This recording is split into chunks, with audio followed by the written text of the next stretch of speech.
Good afternoon. Welcome to the afternoon experiment. My name is Emanuel Livingston. I'm with you. Until about 3 o'clock, I guess. I mean 3 o'clock. It's already 3 o'clock. Till about 5 o'clock. Sorry, I have to maybe make an adjustment here. I just don't like the way this looks. Oh, you ain't gonna do it.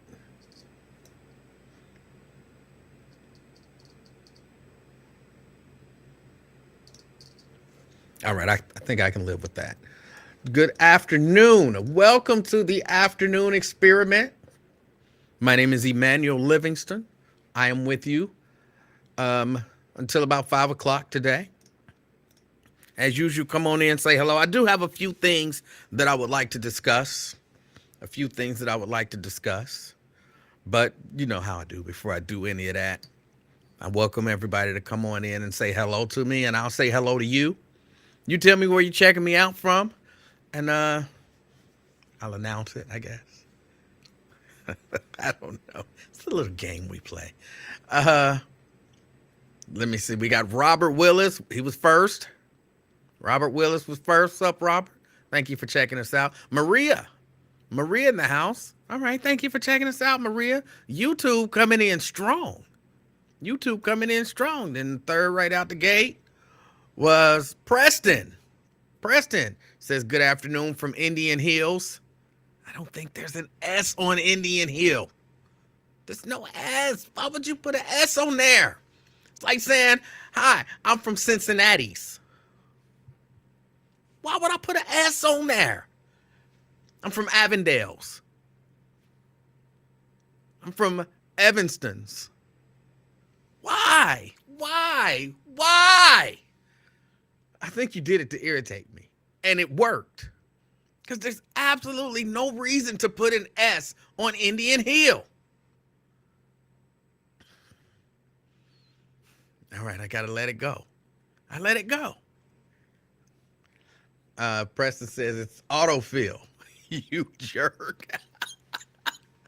Okay, all right. So then I'm fussing at it. It's probably not Siri. What what kind of assistant do y'all have? Hold on. I gotta turn this because people will start texting and everything. What do y'all Android users have? Like we have Siri. What do Android users have? Just a random no name, nothing assistant? Alexa, maybe? I don't know. David, good afternoon, little baby. Little baby not here, but I'll send your greeting to her. Good afternoon. Checking in from Westchester.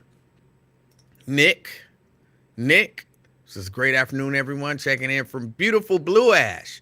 Can't beat that. Good afternoon, Nick. Terry, hey, only working in Avondale from E-Town. All right. Well, good afternoon, Terry. Got Anthony. He's checking in from Clifton's. Okay, I'm gonna stop. I'm probably not, but I'm gonna stop with the best of intentions. Dwayne, good morning or good afternoon, everyone from Mount Airing. Got Phyllis in the house. Good afternoon, Phyllis. Good afternoon. David, yeah, I gotta go get me a bell. There's Preston, autofill. Okay. I take back everything I said about you, and I say it about whatever device you used. McConnell.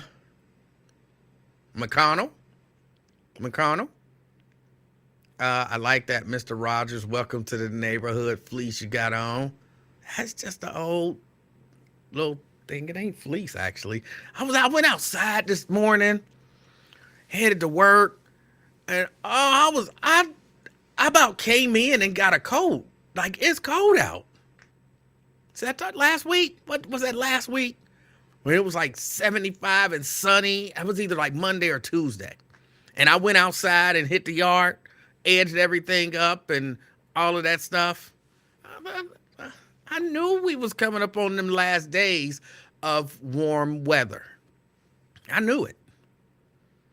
Man, I really did. I went back in and I went to grab a coat, and I said, I got to put my coat in the cleaners. It didn't look and feel fresh. You know, you pull it out. So I got to go put my coats in the cleaners. But man, it was cold. And if you don't know, I don't like the cold. I do not like the cold. Brenda, good afternoon. Good afternoon. Checking us out from Fairfield. We got Benita in the house. Good afternoon, Benita. Tria, thank you for supporting Tria. Good afternoon. Mike Jordan, Google Assistant. It's not even Alexa. Like, they got Alexa. They don't even give y'all Alexa. They give y'all just generic Google Assistant. All right. All right. Tina, good afternoon. Good afternoon, Tina. Dwayne says Google Assistant and Alexa. Okay. All right. All right. Terrence want to know what's this grade. Do you want me to do that live over the air, Terrence? If you want me to do it live over the air, I will. I'll do it live over the air. But you got to text me back and tell me that's what you want. I've been giving it some thought. Benita in the house, Mount Airy. All right, Benita, good afternoon. Thank you for checking us out. We got Scott in the house, and I didn't even say Terrence. I mentioned this.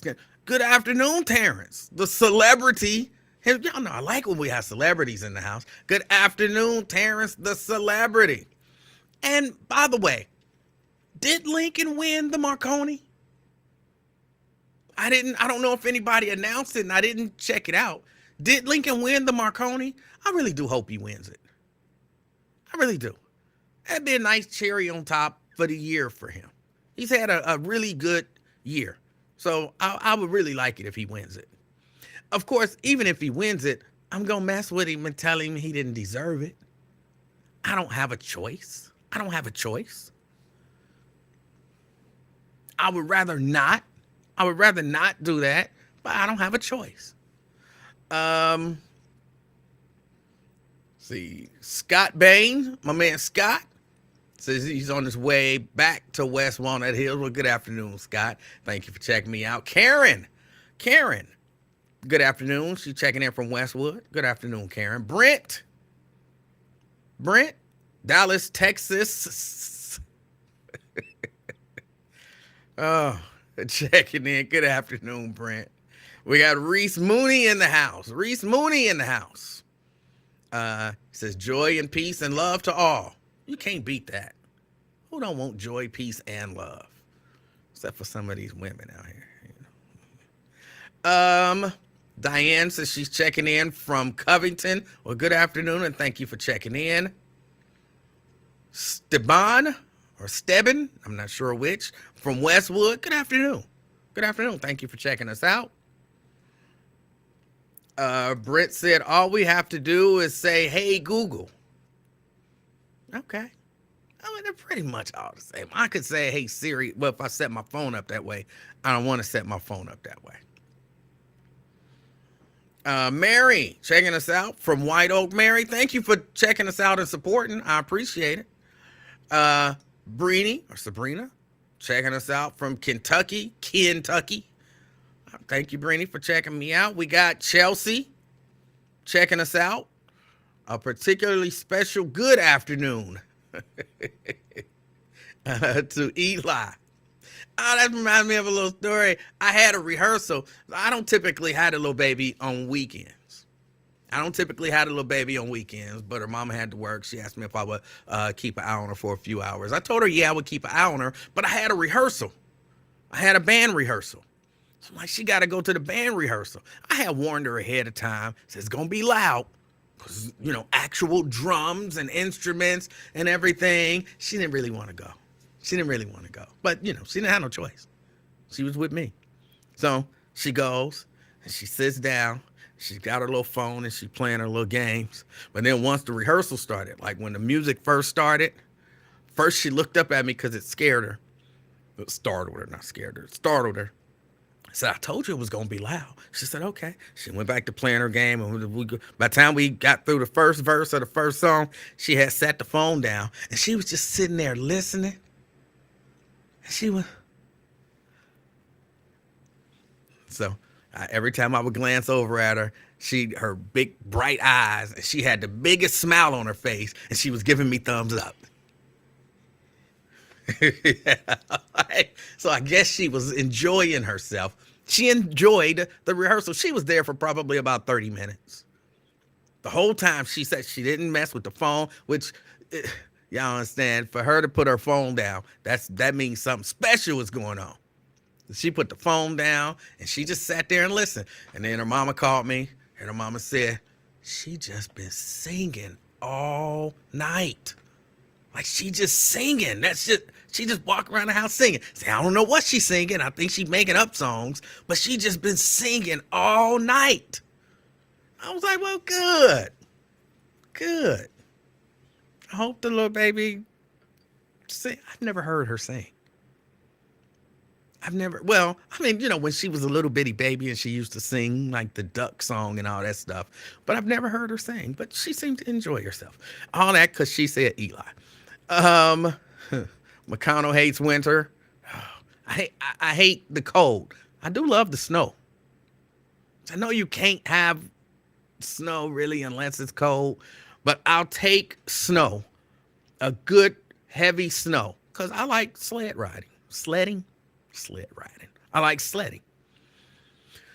Princess Flower, good afternoon. Good afternoon. She's checking us out from Fairmount. We got LaDonna in the house. What's up, LaDonna? Brent says Alexa is for Amazon devices. Okay, I get them confused. All right. Pamela, good afternoon. Checking in from North Avondale. Can't beat that. David wants Terrence to call in. McConnell says Terrence got an A.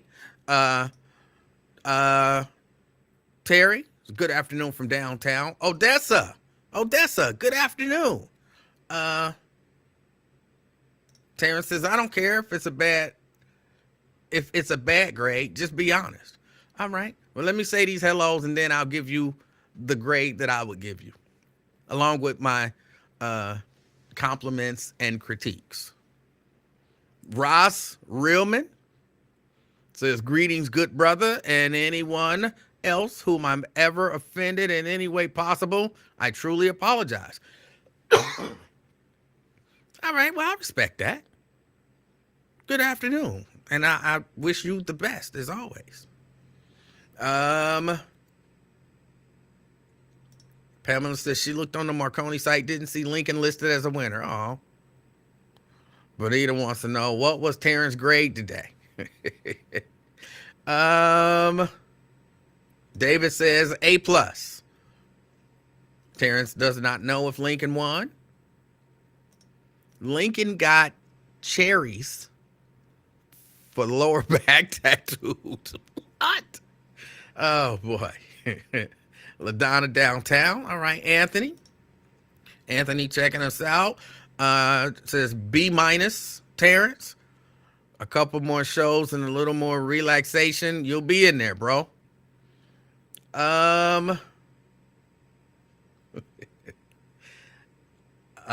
Terrence did great. The headphones just didn't fit.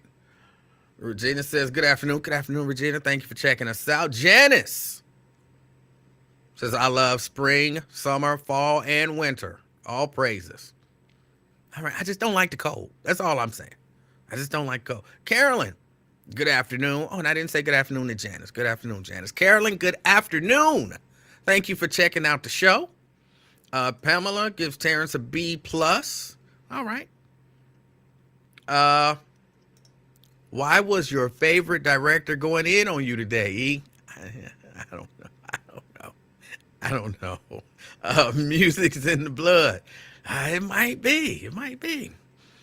I hope you remembered your water today. I did not. Didn't remember it at all.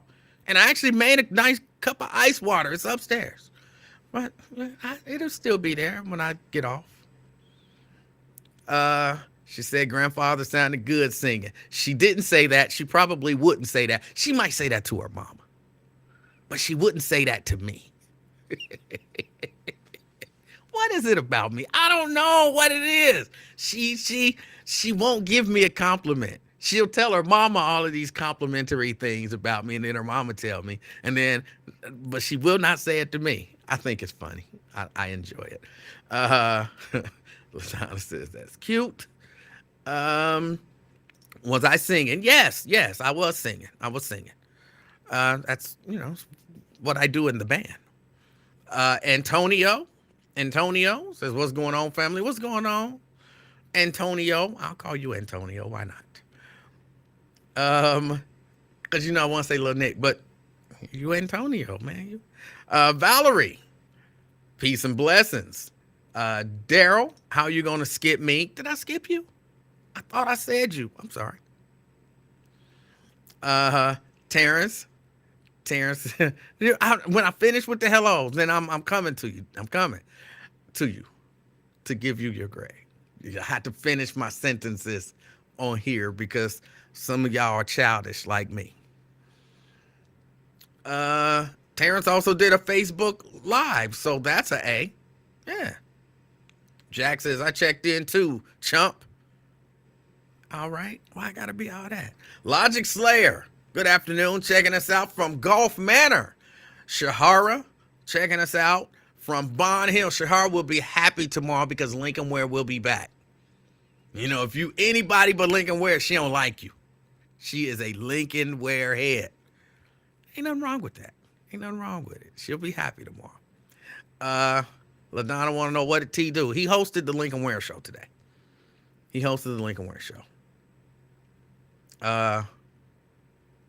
Let me see. Anybody else?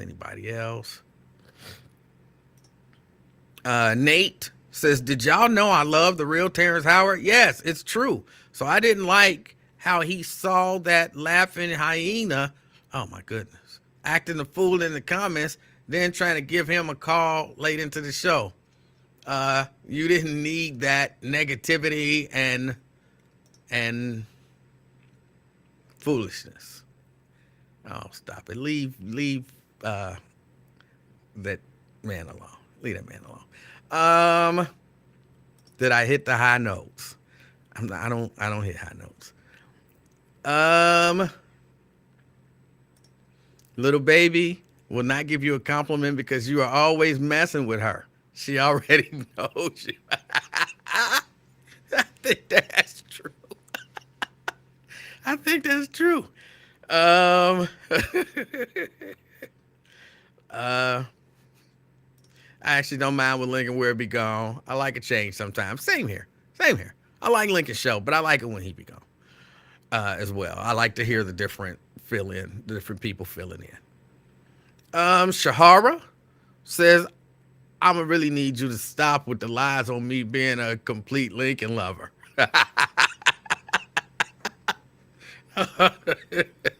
Oh, you are. Stop it. I used to say the smallest thing about Lincoln, and Shahara be all up in arms.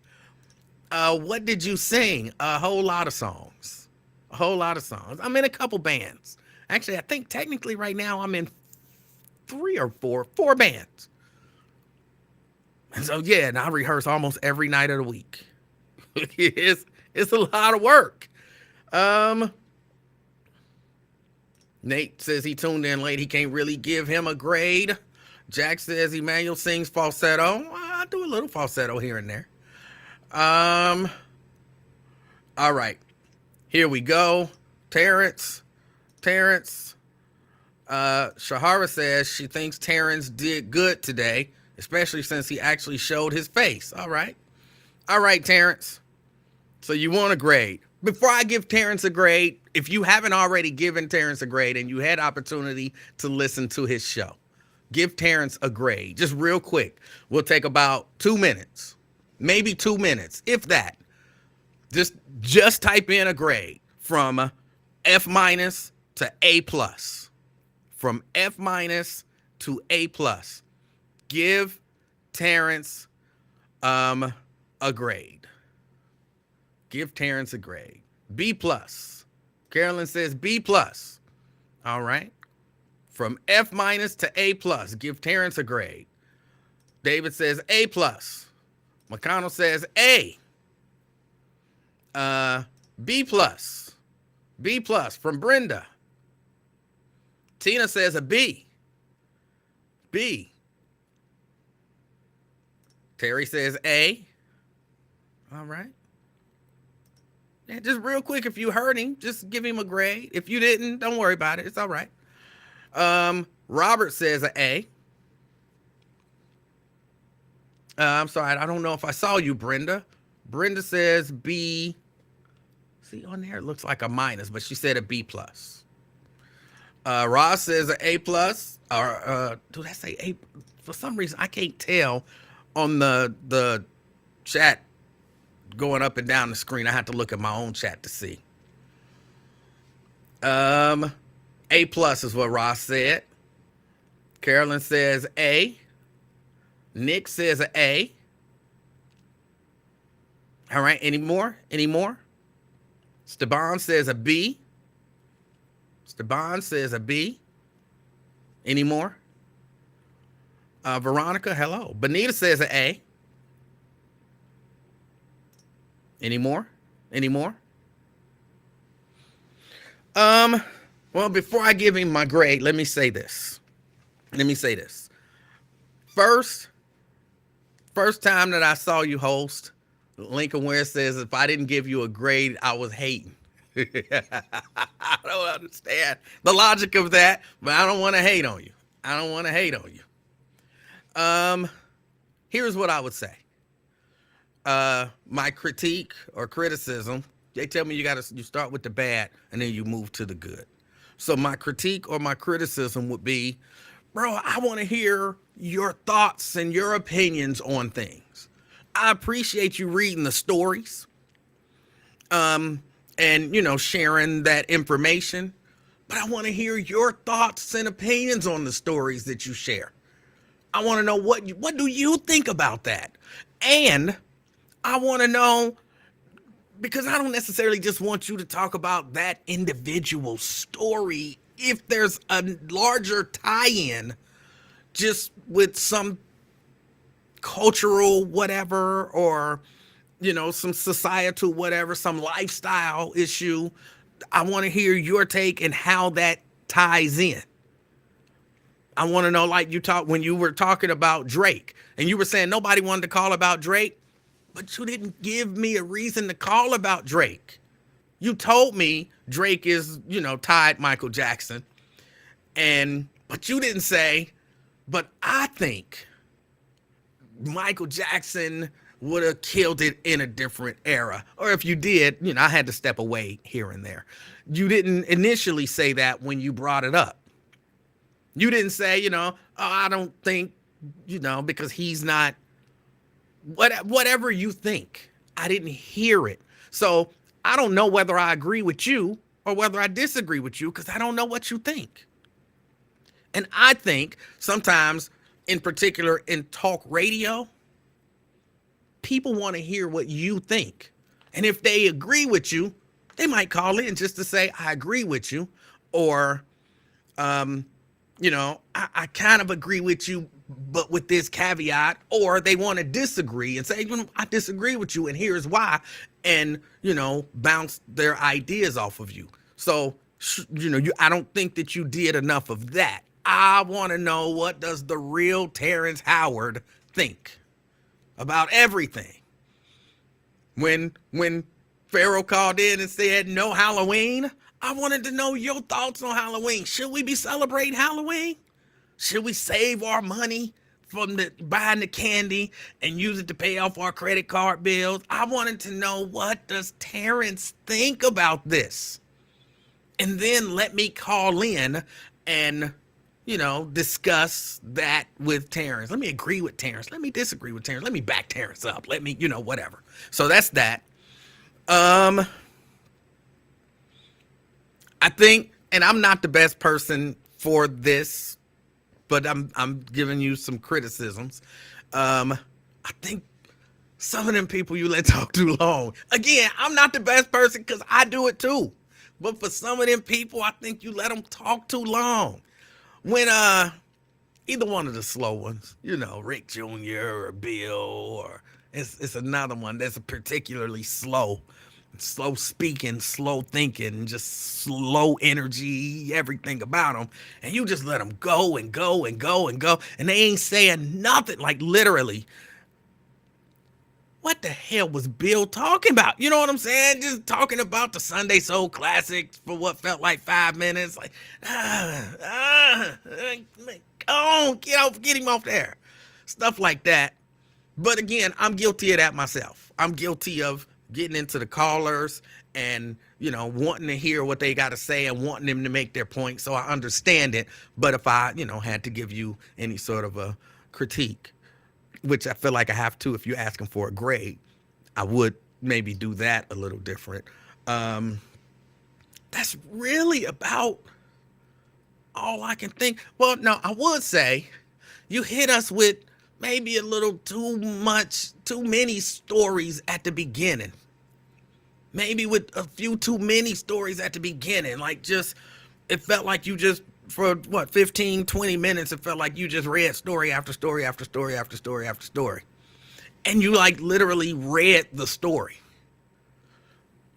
It's a personal thing of mine. I prefer when you don't read the story, summarize the story. You might have to read a line or two or a paragraph or something like that here and there out of the story. But tell me what the story was about. Don't necessarily read word for word the story. Just tell me what happened and tell me the story. But like I said, you got to tell me what you think about it after you tell me the story. Now, I'm not saying don't tell all of those stories, but I'm saying like you would have had a whole lot more time or a whole lot less time to have to dwell on. Here's this, because you told so many stories that even if I wanted to, a whole lot of them I wouldn't have had the opportunity to comment on because I didn't remember. I didn't necessarily remember all of the stories that you read. But if you tell me the story, this woman killed a baby and she got arrested, and I know that you don't like, you think that's sad, and you maybe somehow tie it into something. Let me know what you think about it. I'm gonna remember that because now I can call in and I can say, Terrence, you're right, whatever, or Terrence, you're wrong. And you can do that for like 2-3 stories right up front, take a few calls, and then hit me with another 2 or 3 stories. Again, not reading them, just telling me them. Maybe read some information out of them and hit me with your opinions on them. So those are my critiques. I do think that the show, you seemed much more comfortable than the first time. The show flowed. You controlled the show a lot better. You helped it flow good. Getting in and out of calls and all of that kind of stuff. You did that really good, transitioning to break, coming back out of break, and all of that kind of stuff. I think you did a really good job of all of the mechanics of the show. I think you did really good. I liked your energy because it's you. You know what I'm saying? You ain't trying to be Lincoln, and I always appreciate that. It was you being you, and you giving that Terrence Howard energy. I would really love for your personality to show a little more, because I know a little more about your personality than maybe a lot of people, and you are a hilarious dude. And I would have loved for that to show through a little more, but I think that'll come more when you begin to share your thoughts and opinions on things and feel more comfortable reacting to the people who call in. So other than that, I think that was good. So with all of that said, if I had to give you a grade, I would give you C+, B-, somewhere in there. Somewhere in the C+, B- area. But like I said, most of that is just because I don't know what you think about the majority of the stories that you read. I have no idea what the real Terrence Howard thinks. And whether I agree with you or whether I disagree with you, whether I, whatever, knowing what you think as the host of the show would really it would have pushed you like to an A. Maybe a little less reading would have pushed you like to an A plus. So C plus, B minus. But I think those two things, but really those three things, because also your personality has to shine through. It has to shine through, bro. People need to know how hilarious you are. And when your personality shines through, and you tell us what you think, and do a little less just verbatim reading of the story. Plus, one of my big pet peeves, you didn't give nobody credit. The byline, you read people's stories, and you didn't say this story came from the New York Post, credited with so and so. That's one of my pet peeves. That's what busts Lincoln's eyeball out. So, So that's that. That's what I would give you. Those are my critiques and my criticisms. And but I think you did a good job. I enjoyed the show. All right. Anybody agree, disagree with me about the grade? You agree with me? You disagree with me about the grade? Raven, you've never asked. I would do the same. I was gonna call him and give this same critique, but he said do it on the air, and if he didn't mind me doing it on the air, then I wouldn't mind doing it on the air.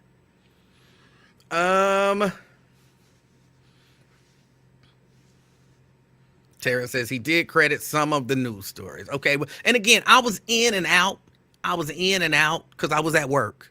Man, I had my AirPod in, but when I'm concentrating on something over here, I kind of lose some stuff that's going on. So, but that's that. I thought you did a good job. When I first entered radio, the older folks, people who have been in radio for some time, used to do air checks, exactly what E-Man is doing right now. I don't think anyone does this anymore. It shows. People don't do it anymore. The last air check that I did, I probably should even share this. Last air check that I did was Lincoln Ware. See, here's something a lot of people don't know. Technically, towards the end of my run at the Buzz, I was, for all intents and purposes, the program director. I was the assistant program director by title. I was nothing by money. But by title, I was the assistant program director. I was in charge, and there was no actual program director. I was in charge of the Buzz. And when they told me I was in charge of the Buzz, I said, in my head, I wanted the programming to be a little better. And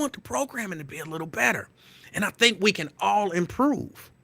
And so I wanted to do air checks. And I got an opportunity. And of course, an air check is basically what I just did with Terrence. But I would have, when I would do an air check, because I had done them previously in my position. When I had done air checks, I'd pull audio.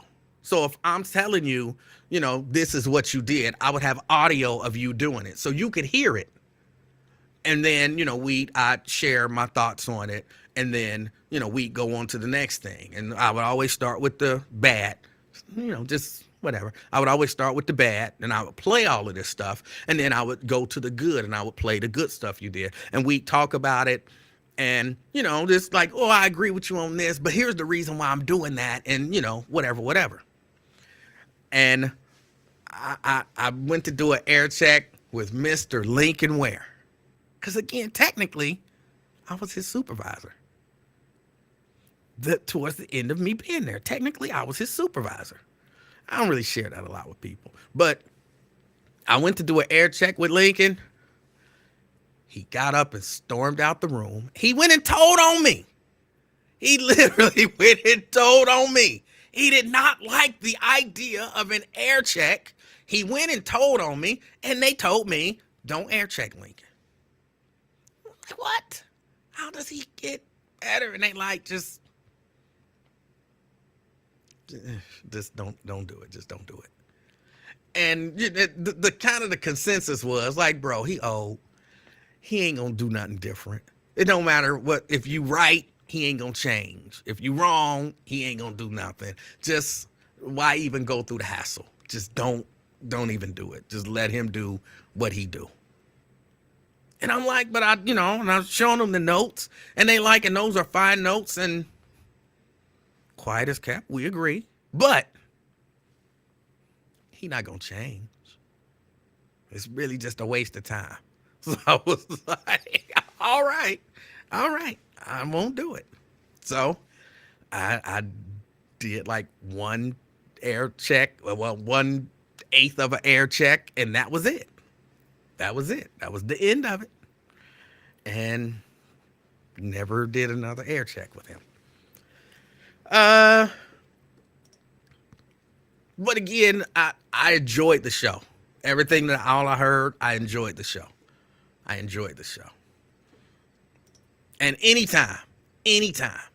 Actually, some of the people from the other stations, and would ask me, you know, and come in my office. There was a time when they would come in my office and ask me to air check them. And I'm like, I don't do music, radio. And they would be like, but just air check me. And I would air check them. And they seemed to appreciate it. So, hey. Air checks are few and far in between in this particular market. The standard is different in other markets. I have begged for them. Deaf ears and all that. Yeah, I tell you what, I got air checked. Oh, come on, what was his name, Terrence? It was the big guy. The big guy. Harris, Philip, was his name Philip? No, Philip was the original P. Diddy. Not Philip. I can't remember his name, but he was a big guy. He was the OM when we started Fan. Black dude, older black dude, larger guy.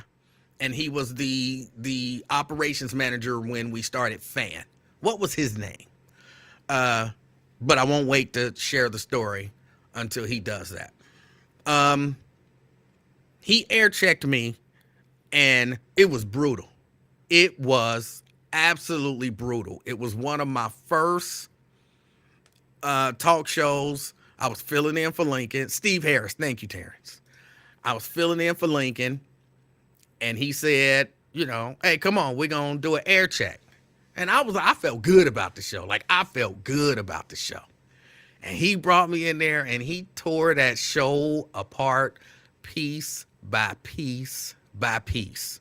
You said this too many times. What was the phrase that I kept saying? I kept saying, I'm just saying. I'm just saying. And after almost everything I said, I would say, I'm just saying. I'm just saying. And so, the mayor did this, and I don't like that. Whatever. I'm just saying. I'm just saying. And he was like, oh my goodness. I'm just saying. He was like, and he had counted them. And I forget, it was some ungodly amount of times that I said, I'm just saying. It was, when I tell you, he tore that show apart. And I was so appreciative. Because I was like, number one, you could have never convinced me that I kept saying, I'm just saying. Number two, it was so many other little things in there, ways that I handled calls, and like I said, just the mechanics of the show, all that kind of stuff. So many different things that I just hadn't even thought about. And he broke it all down for me. And I was like, and afterwards, he kind of expected me to be a little bothered and upset.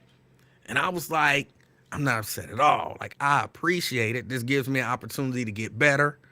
And, that's what I tried to do after that. So that was what I always wanted to do. I always wanted to do air checks. If you, with people, you can take it or you can leave it.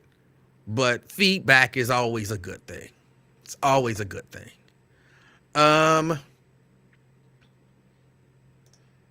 Terrence says, I'm trying not to use crutch words on air.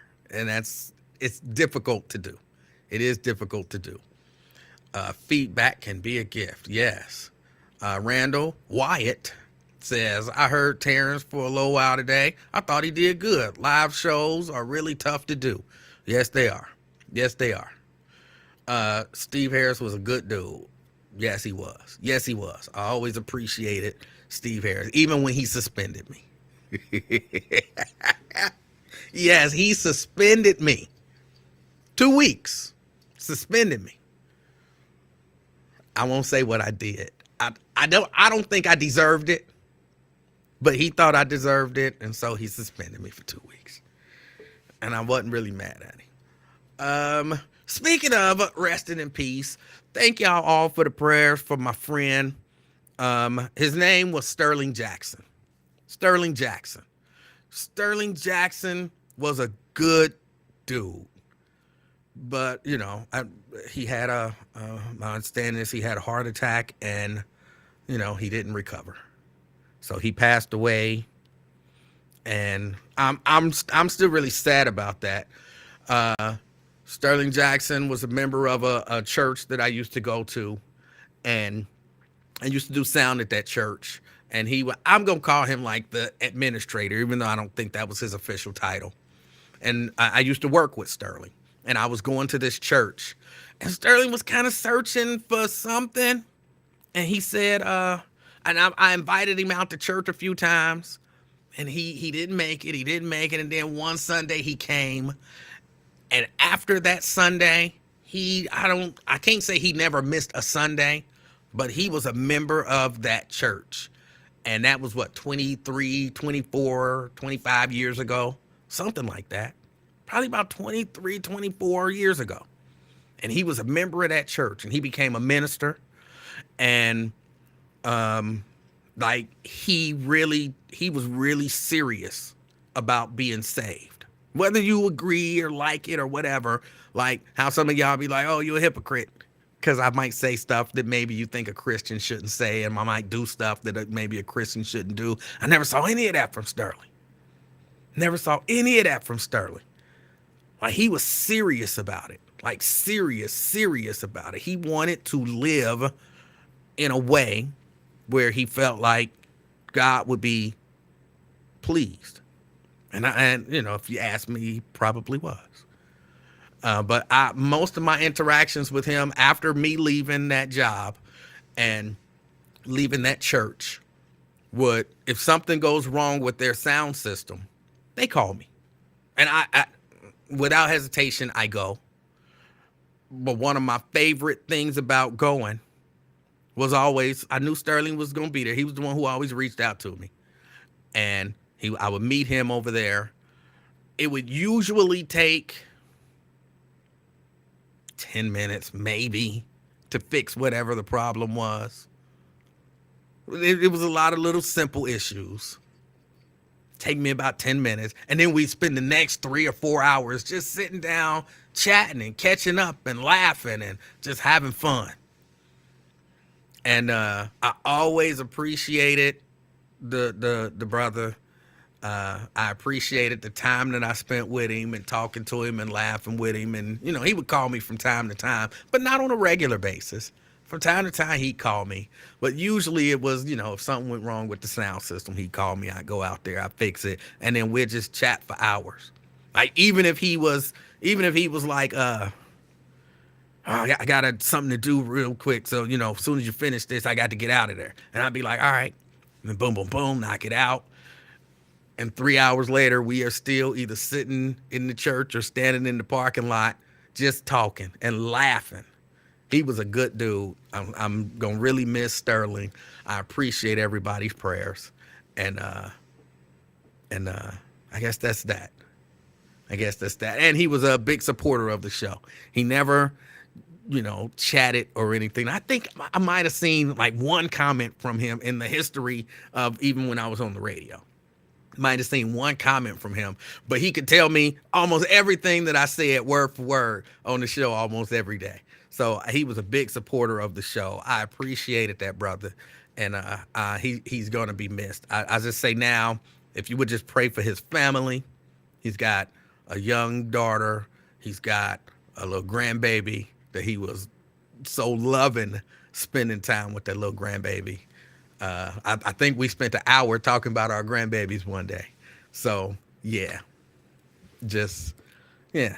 keep his family in his prayers. And his birthday was was it the 24th or the 25th of this month? So I was looking at his Facebook page, and it was like 3 days ago. His wife was like, happy birthday to the love of my life. I love you, Sterling Jackson.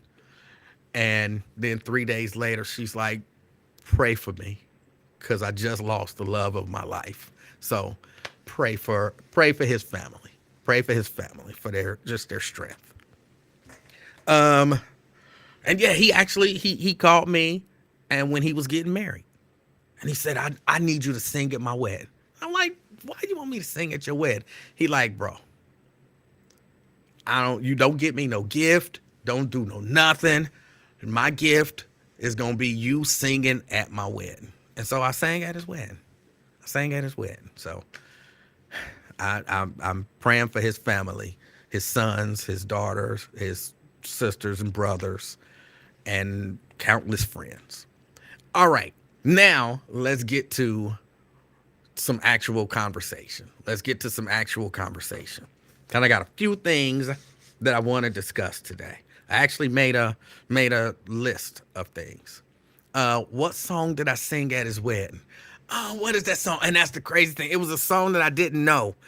Oh, what is that song by that pretty boy? But I keep wanting to say Shamar Jackson. I don't know if that's his name. It's a song by Pretty, but somebody help me out with this song. Oh, what is that song? Because I didn't know the song. I had to learn the song. And he asked me like last minute too. So I had to learn the song. No, not Genuine. It was, is it Shamar Moore? Is that the dude? Is he a singer or is he an actor? Oh, what is that name? Is it For You? Is that a song? For You? For You. Is that a song? No, not Maxwell. Hold on. Let me look it up. I think it's For You is the name of the song.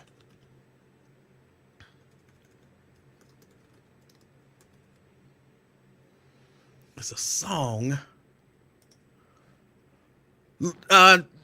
Lattimore, that is the boy last name. What is the song by the boy last name is the man's last name is Lattimore. Kenny Lattimore. Thank you. That's the artist. And what's the name of the song? Is it For You? Was I right? For You by Kenny Lattimore. Yeah. He requested that I sing that song at his wedding, and he told me that would be the wedding present. He didn't want nothing else, and so that's what I did. Raven, it is definitely not called Enough of You. I don't know how that would work. Oh. Okay, that's where I got Moore. Kenny Lattimore used to be married to Shantae Moore. Either way, that's the song. I don't know why that was important, but yeah, that was the song. All right, now let's move on. Enough of you. Oh, I might write that song. Be out of had enough of you. Let's see. GM have reached a tentative deal with the UAW. They've reached a tentative deal with the UAW. And so, yeah, they're waiting for, yeah, right there.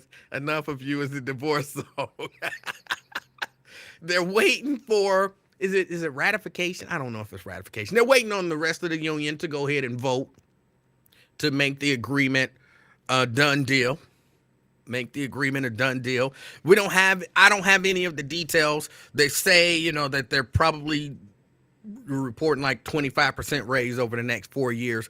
But, they were looking for a 40% raise over 4 years and a 32-hour work week and still get paid for 40 hours. And I wish they would have got that. Because that's where this stuff begins to kind of like the 5-day work week, but that came from like Ford, right? That's where that stuff begins to take hold and then spread around. Like, whoa, they only doing a 4-day work week. We can only do a 4-day work week. And then next thing you know, a 4-day work week is the standard. So I wish they would have got that. But yeah, they signed, they made a deal. Now apparently they've already come to terms with Ford and Stellantis. Ford and Stellantis. Those were the three auto companies, I believe, that were being that they were striking against. The work stoppage was from. And I remember when this work stoppage started, there were some people who thought, oh, it's over. It's over. The car companies are not going to negotiate. And it's too much illegal or immigrant labor out here. And this is the end of it for the union. The union is over. Them going on strike is the worst thing that they could possibly do. They've signed their own death warrant, and that's that. But apparently, no. Apparently, no. Apparently, reports of the union's death were greatly exaggerated because they worked it out. They say that I think Ford lost $9.3 billion in profit over the course of the strike. And, you don't want to see that. Janice says, I think they put that 4-day work week, but get paid for 5 as a strong bargaining chip. Yeah, a lot of that stuff. Of course, you as always, if you don't know this, in negotiations, typically you ask for more than you think you're going to get to give them something to bargain down to. Like if you really want a 25% raise, you don't ask for a 25% raise. You ask for a 40% raise. They say that's ridiculous. You say it's not ridiculous. That's what I want. They say we ain't giving you no 40%. We'll give you 5%. You like maybe 35. Maybe 35. They say, okay, well, look, we'll give you 15. Maybe 35. Okay, 20. You say maybe 30. And then you end up at 25. But you don't ask for what you want. You ask for so much more. It's bargaining. But yeah, I remember when this happened, there were people who were saying, it's over. It's not gonna work. The union is over. They played themselves. Do they not know the climate? With so many workers, they can pay other workers so much cheaper and blah, blah, blah. And they're not going to negotiate. They're not going to negotiate. I'm telling you, they're not going to negotiate. Well, you were wrong on this one. You were wrong on this one. That happens. That happens. That happens. But yeah, they lost $9.3 billion. Now I know there are some people who do have issues with unions, with union labor, with people trying to make more money. And one of the arguments that, yes, a lot of people use in terms of making money is, look at how much money you make. And there is something to that. Now, look, I'm not a big, as people say, I'm not a big pocket watcher. I'm not. Oh, the company make this much money, they should be paying this much money. I'm not a big pocket watcher like that, but there's some logic to that. If you are a company, a corporation, a multi-billion-dollar worldwide corporation, I don't think your workers should be struggling. I don't think your workers should be struggling.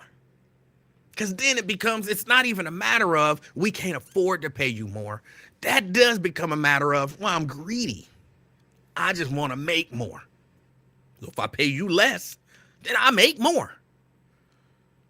And you keep raising your prices to make more money, maybe some of your material costs are going up. Them labor costs need to go up too. Them labor costs need to go up too. But I thought about it. I said, you know what? You know what? Let me see. You know, companies cry broke all the time.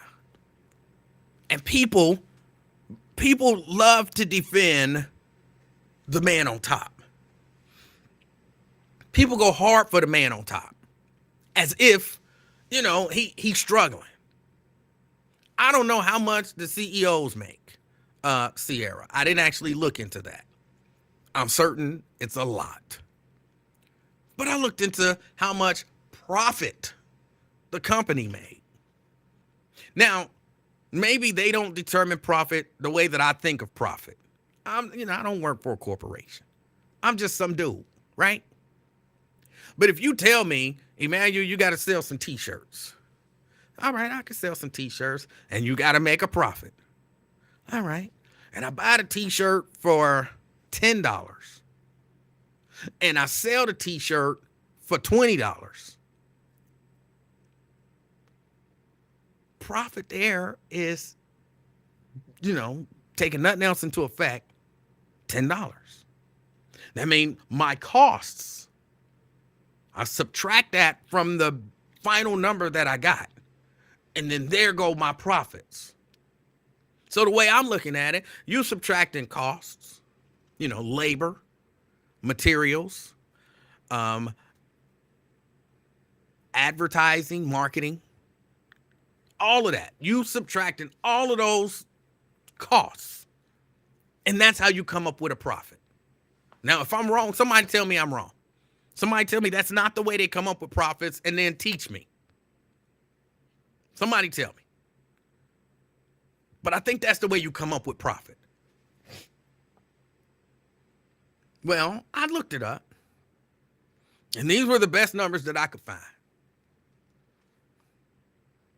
Stellantis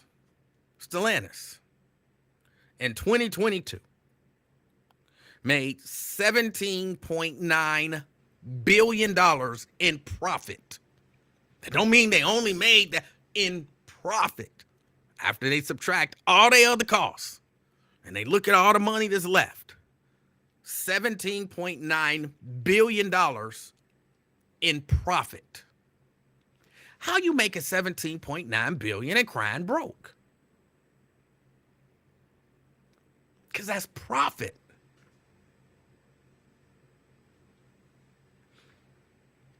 GM. Well, no, Ford. Let's go with Ford. Because they had their deal, last week, I believe.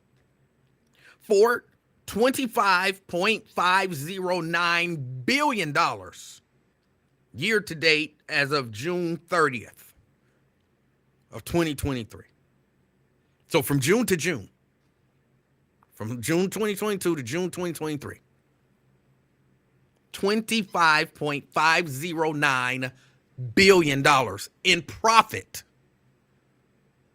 Not in annual sales. In profit.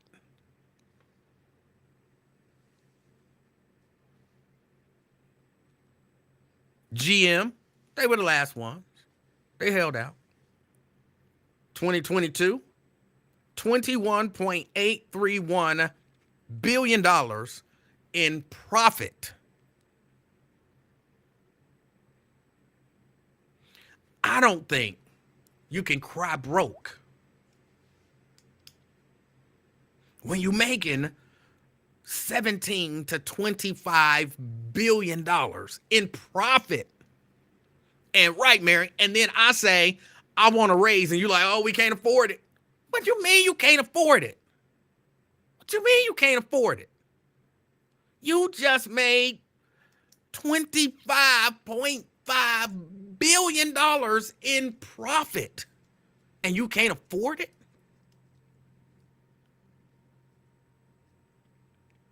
And I think a lot of times people who own companies and businesses, they think about themselves. And I can't hate you for thinking about yourself. It's your company. It's your business. You started it, maybe. At the very least, you running it. You got to think about you. You do. I understand that. I really do. But if you're making billions in profit, I'm not saying the little peon workers should, all be rich, but they shouldn't be struggling. It shouldn't be rough. They should get cost of living raises and all of that stuff on a regular basis. Like they shouldn't have to strike. And I didn't write it down, so I don't remember. But these profits for 2022 and for 2023, these were more than they made the previous year and the previous year before that. So they're showing steady profit gains. But you don't want to share the love with the workers? And I like the idea. This is why I like the idea of unions. To me, I think about it on a small scale. Oh, you got this company and you making some money. And you got a few workers that work for you. And we make some money. But we're helping you make all that money that you making. We helped you become a multimillionaire. Our labor helped you become a multimillionaire. Of course, in this case, a multi-billionaire.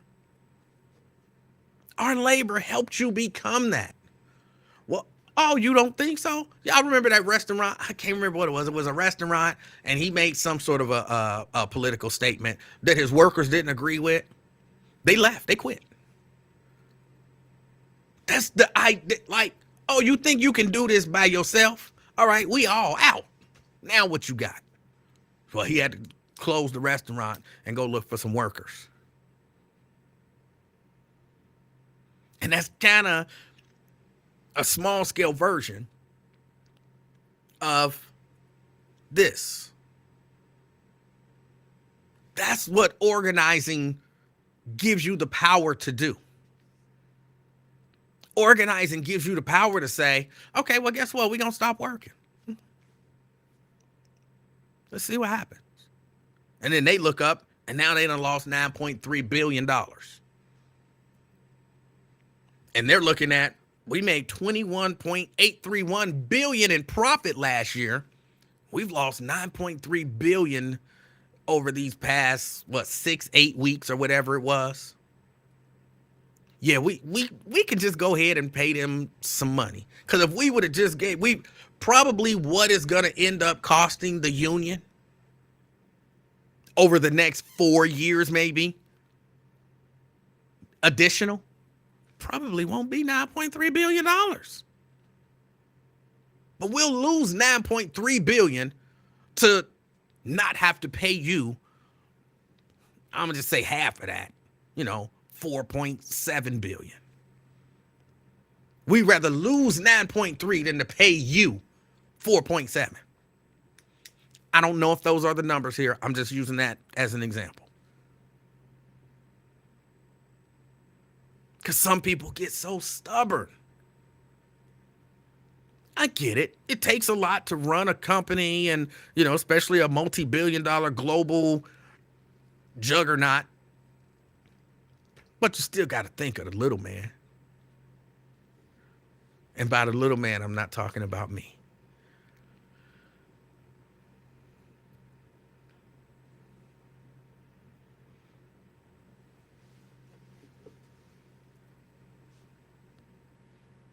Preston says corporate greed. Brian says, people also try to point to corrupt examples of union officials to discredit the idea of a union and our need for it. A union is merely a defense organization for workers that the state recognizes and thus must deal with a wage negotiation and disciplinary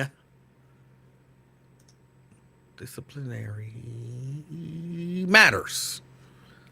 Sorry, the whole thing don't always fit on the screen, and it disappears up here when I put it on the screen.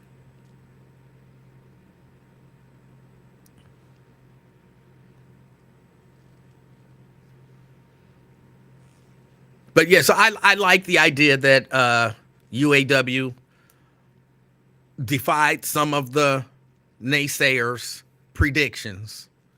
They didn't go under. And they say this time they were negotiating with the big three. They say next time, hopefully they're negotiating with the big six. Because Toyota, Honda, and Tesla are non-union. That's what the UAW says. So they want to organize Toyota, Honda, and Tesla. Because they say one of the things that I believe GM was saying was that, hey, look, we can't give y'all a raise. That gives those non-union car manufacturers an advantage over us. They use that. But Toyota and Honda, they not going to have to pay all of that money. So now we going to not make as much money as they make.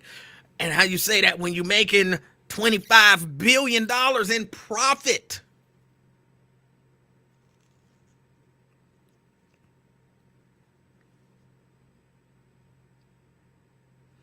So I don't know. That's kind of my take on that. I'm glad to see it. They say that all the UAW workers, once this deal is done, will get a $5,000 signing bonus. $5,000 signing bonus. That sounds good. $5,000 sounds good. I mean, it's not amazing. $5,000 ain't rich, but heck, I'm waiting for somebody to give me my $5,000.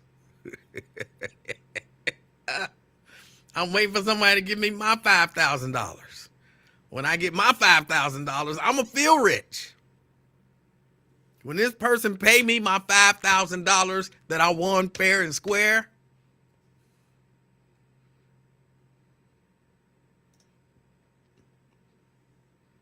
per individual, they said every individual in the union will get a $5,000 bonus once this deal is ratified.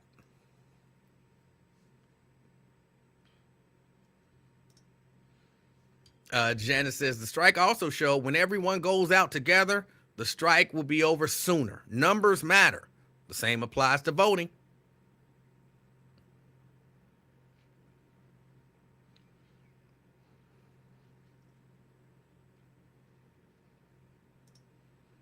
Brent says, I would prefer that $5,000 to be added to my normal salary instead of a bonus because it's going to be taxed at a higher rate.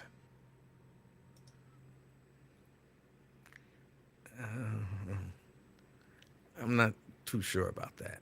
I understand what you're saying, but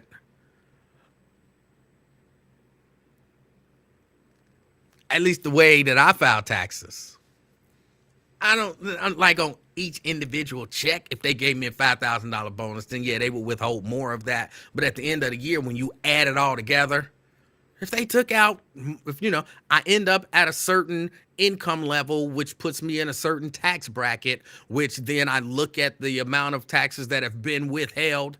And if they withheld too much, then I get some back. And if they didn't withhold enough, then I owe some. So the end of the year is where it'll really matter. So yeah, that $5,000 check, they might take out at a higher rate, but it's at the end of the year. Now, if you are like really close to a line in terms of the tax bracket and $5,000 will push you over, that might be an issue. But other than that, I don't know that I would really have an issue with it.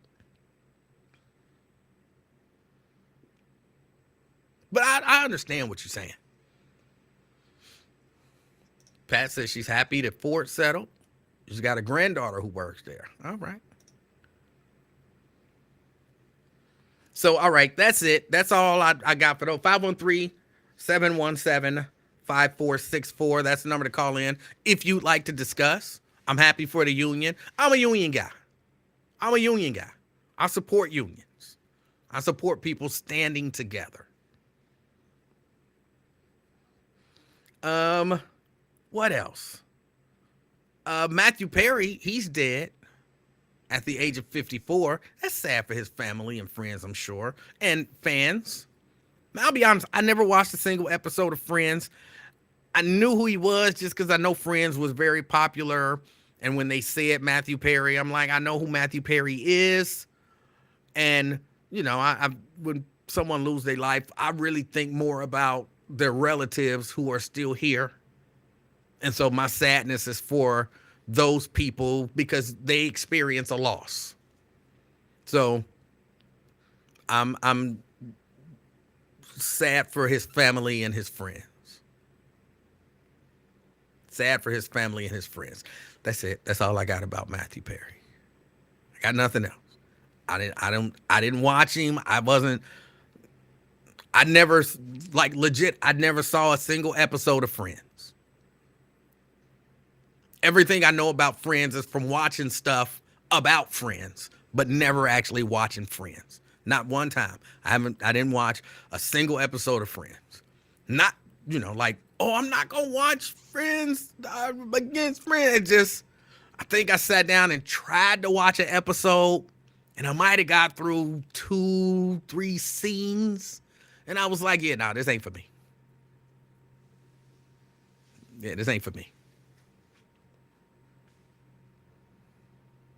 But that's got nothing to do with that man. So condolences go out to his family. Let me see. What else do I want to talk about? Because there is something else that I want to discuss. I just don't know if I want to discuss it right now. I don't want to make people mad. Maybe that's Daryl. Thank you, Daryl. If they make marijuana legal issue, if the make marijuana legal issue passes, how many dispensaries will be black owned, and will they give black folks the opportunity to own some? I just came from Michigan, and if it's like a dispensary on every block. They have more dispensaries than liquor. Oh no. Than liquor stores. I'm not sure. I don't know. The answer to that question is I don't know. But I like the fact that it won't be some monopoly, which is what they tried to pull last time. Like only these 5 or 6 groups of people are allowed to grow weed. It won't be that. You'll actually be able to grow some weed on your own. It'll be legal for you to grow weed at home. I think there's a limit on the amount of weed that you'll be allowed to grow. I think there's a limit on the amount that you'll be allowed to grow, but you won't necessarily have to go to a dispensary. But I know some people like, yeah, but who want to sit around growing their own weed? I'd rather just, for sake of convenience, let me just go to a weed store, buy some weed. And then the question becomes, who owns the weed store? And where are they getting the weed? And I imagine somewhere in there is permits and growing permits and selling permits and all that kind of stuff. I think then that becomes a matter of, I would like to think, I don't know, maybe it's something I'll look into, but I would like to think that, you kind of think about it like liquor licenses. And black people can get liquor licenses. So I don't see why black people wouldn't be able to, get a license to have a dispensary to sell some weed.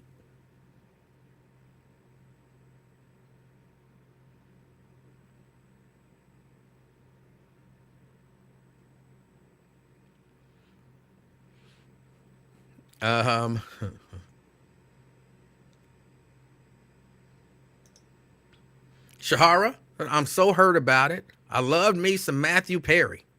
He was so good on the show.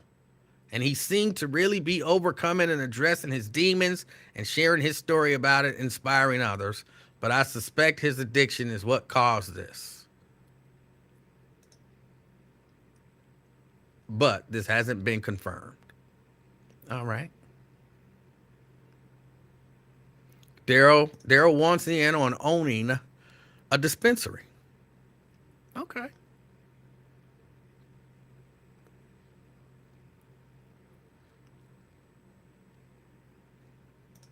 Ross says, we fall in for legal terms. Herb is different than weed or marijuana. Okay, explain to me what the difference is. What's the difference? And yes, I said herb because every time I see a H, I tend to pronounce it at the beginning of a word.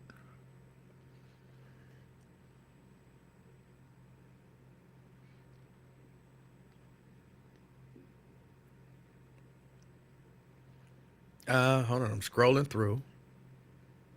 LaDonna says she didn't know. Talking about Matthew Perry, she didn't know Matthew Perry had a habit. But yeah, he had wrote a book. Apparently, I only know all of this stuff because since he died, they playing all of this stuff on TV. Apparently, he wrote a book about how he was an addict, and I saw a clip where he was saying that he didn't he doesn't watch Friends because he can tell by his appearance on the show what he was addicted to. He says he can look at that one and tell, what he was overweight. It was alcohol. He's on that one, so he was skinny. He was on, prescription pills. On that one, he can tell he was on this or whatever. So yeah.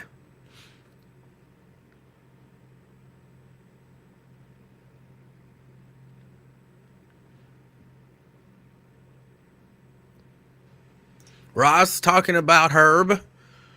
Okay, explain to me the difference between herb and marijuana. Because it feels like you're trying to play semantics, but I don't know.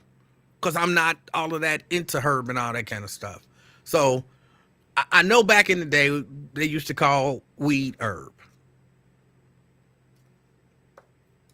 But it's not like if you got marijuana, you can't just say, oh, this ain't marijuana. This is herb. Like there's a scientific, I think cannabis something or another. There's a scientific name for that. And if that tests positive for that thing, you can't say, no, that's herb. Like, no, you might call this herb, but this is what this actually is.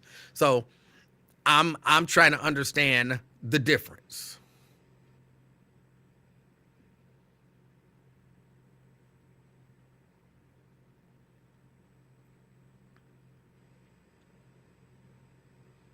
Oh, let's see. But I don't know. I am look, I don't smoke. But if you want to, I think, smoke. I think based on stuff I've heard, I've never done any research. I think smoke probably ruins your body to some degree, ruins your lungs. Like there are other ways to ingest the active ingredient, I'm gonna call it, in marijuana, cannabis, weed, herb. There are ways to ingest that don't involve smoking it. I'm not against really any of it. You know what I'm saying? You got your life, you live your life, you do what you want to do. You'll have to pay for any mistakes that you have in terms of your body. Like, I don't want nobody making sugar illegal. I know I'm wrecking my body, but that's me. I'll deal with the effects of that as I continue to grow and grow. That's on me. So that's the same way I feel about weed. Let people smoke their weed or eat their weed or whatever they weed.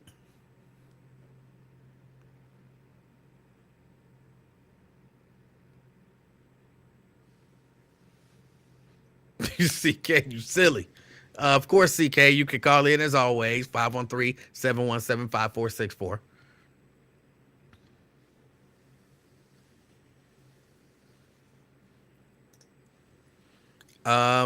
It's herb. It's herb. The H is silent, mister. Don't put an S on everything. I think it's herb. I think it's herb. I say don't put the H on it if you don't want me to say it. That's the way I feel about it. Don't put the H on it if you don't want me to say it. It's not like I'm putting the H on it. The H is there. I'm just pronouncing what's there. Y'all be putting S's on stuff where S ain't there. It's different. It's like literally the opposite.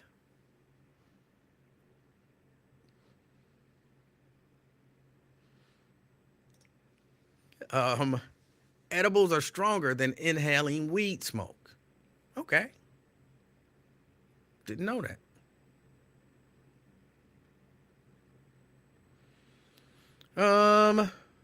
Yo Underwood says, if I use my credit card at the weed spot, do I get rewards? Asking for a friend. I don't know. It all depends. It all depends. Daryl says, Herb Alpert. That's his name. His name, it's got to be Herb Alpert. I always thought it was Herb, but I was just told, no, the H is silent. It's Herb Alpert. What, he was part owner of A&M Records. He had that song with Janet Jackson, Diamonds. Herb Alpert. LaDonna says, she's just trying to pick with me, and it's making me mad. Just seeing it typed out makes me angry. But I'm gonna let it go. I'm gonna let it go.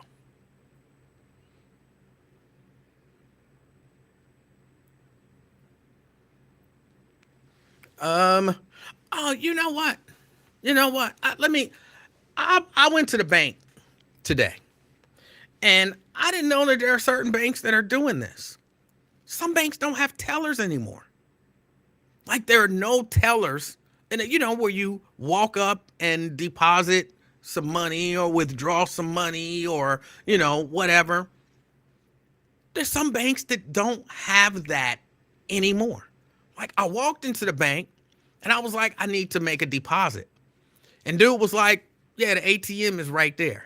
And I was like, yeah, I don't want to use no ATM. He was like, you sure? I can show you how. I don't need you to show me how. I appreciate the offer, but I know how to use the ATM. I don't want to use the ATM. I want to talk to a teller. I almost said tailor. I probably need to talk to a tailor, but I want to talk to a teller. And he's like, I don't know. He was doing his hands like this. It bothered me. I don't know why. He was being sincere, but it was bothering me. Well, if you don't have your card, if you have the app, I can teach you how to use the app to access the ATM. So I don't have a problem with that. I don't want to use the ATM. I want to talk to a teller.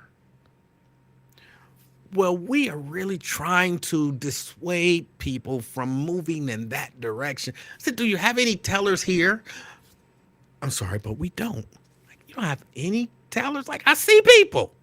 It's like, those are not tellers. Like, if you want to sit down and have a discussion about your banking needs, then these people are here and they can accommodate you.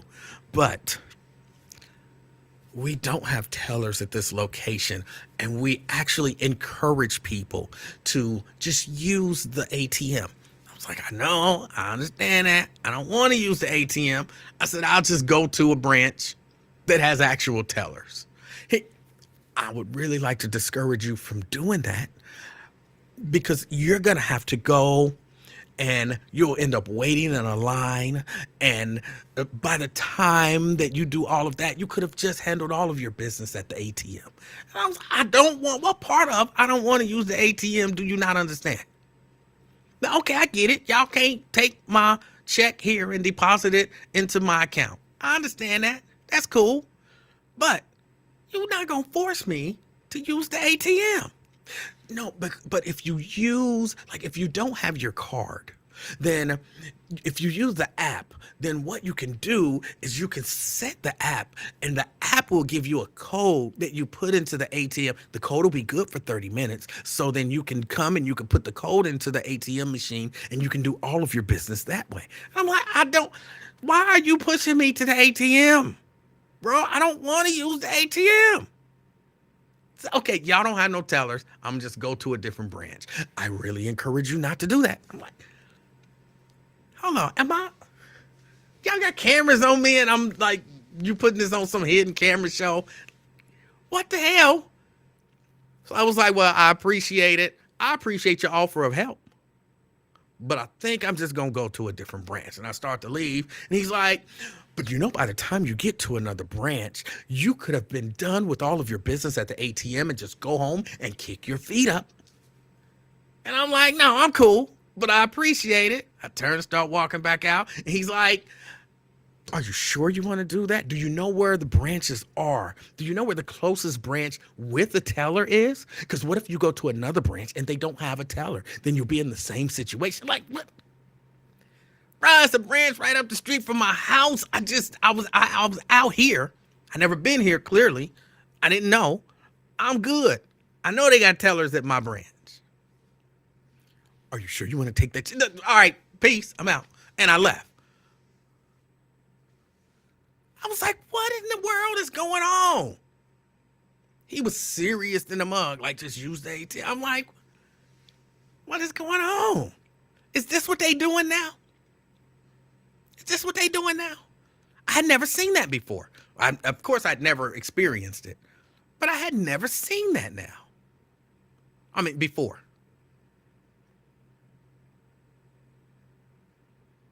But yes, folks, jobs are being eliminated. And y'all know me, I'm not with that. If you give me a choice between using the machine and doing the work myself and going to somebody who gonna get paid to do the work, I'm probably gonna go to the person that can get paid to do the work. Yes, that's why I don't take my cart back at Kroger. Somebody get paid to do that. That's why I don't use the self-checkout machine at Kroger. They pay people to do that.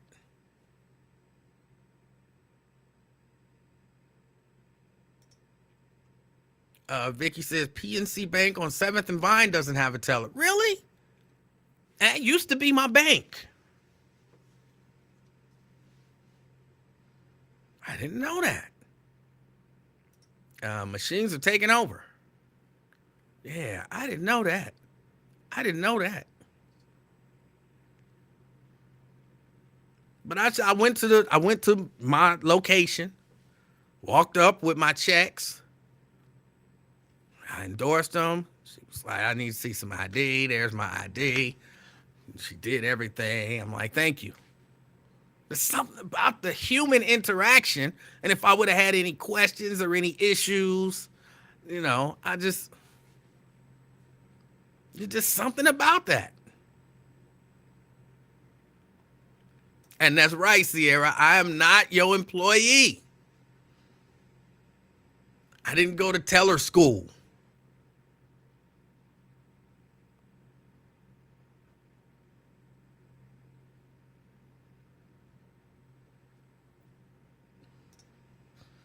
Daryl says self-checkout is everywhere, and I don't like it, but I use it. I have to admit, I don't like it, and I try not to use it, but I used it not too long ago. I had 2 little items. I was a little bit in a hurry, and they only had 2 lines open. And the people who just went grocery shopping, like somebody grandmama who they child and they grandkids all live with them. So she went grocery shopping for like 12 people. So she got like 2 carts full of stuff in both lanes that are open with an actual person to check you out. And it was like 4 people, grandmamas. So it was a line of people with big carts full of grocery. I would have easily been there for 30, 45 minutes. I was like, damn it. So I went on ahead and beep, beep. There we go, checked out. I'm looking back like,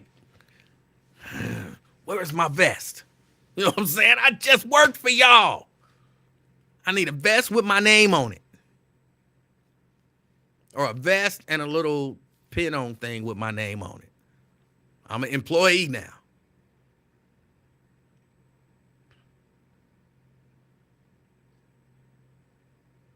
But I have to admit, I did use it. I had to admit I used it. And again, only because I did not want to be there for like 45 minutes. It would have easily been 45 minutes. And they know what they're doing. How you only have 2 lanes open? You only got 2 lanes open? And you figure once those lanes fill up, somebody should be on the radio like, we need another checkout person on lane 3. But nah, they don't do that.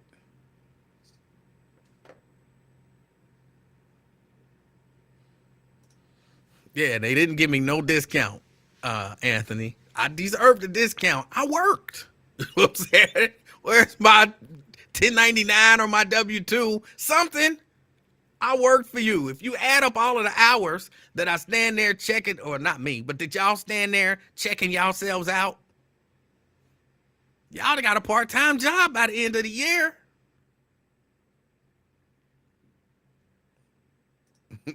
Yes, the ATM machine. Yes.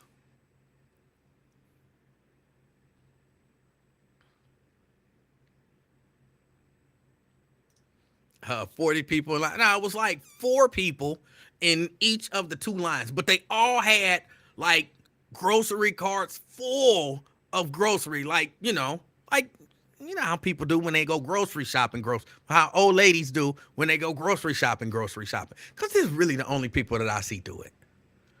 Oh, hold on, let me take that back. Old ladies and chicks with food stamps. Them is the only people that I see with gigantic carts full of stuff. Everybody else, and I'm not saying they don't, but everybody else just, regular grocery shopping. They have a regular cart and this and that. But old ladies and the young girls with food stamps, man, them carts be running over.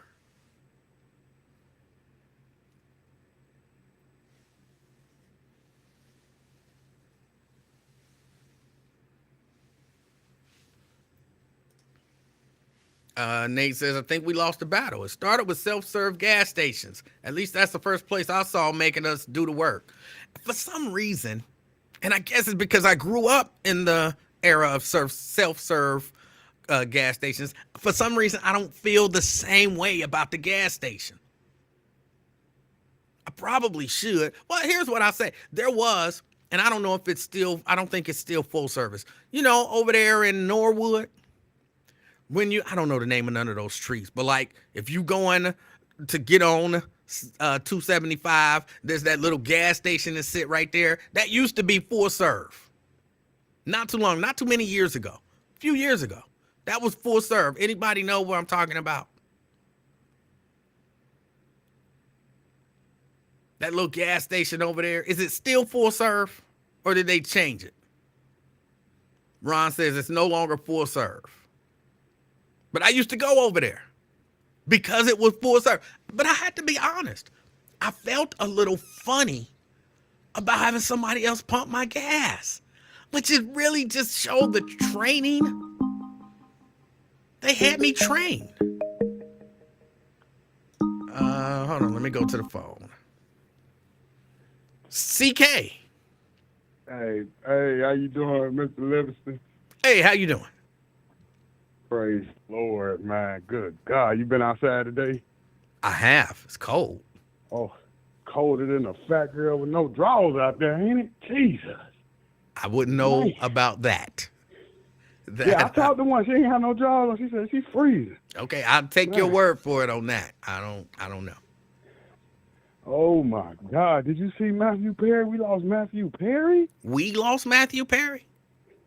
Yeah, the world. Okay. That's a big loss, man. I mean, like you said, me and you, we more of a Friends. Seinfeld type of fan. Yes. We don't mess with that Friends. Friends was trash. I did the same thing. Like you said, 2-3 scenes, you up out of there. But to hear what this guy went through, and for him to die this young in 2023, come on, man.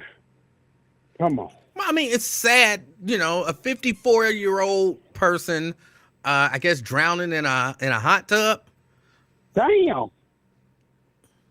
Died in a hot tub. I think either in the Hope pool, he, but I think it was the hot tub. I think they say he drowned in the hot tub.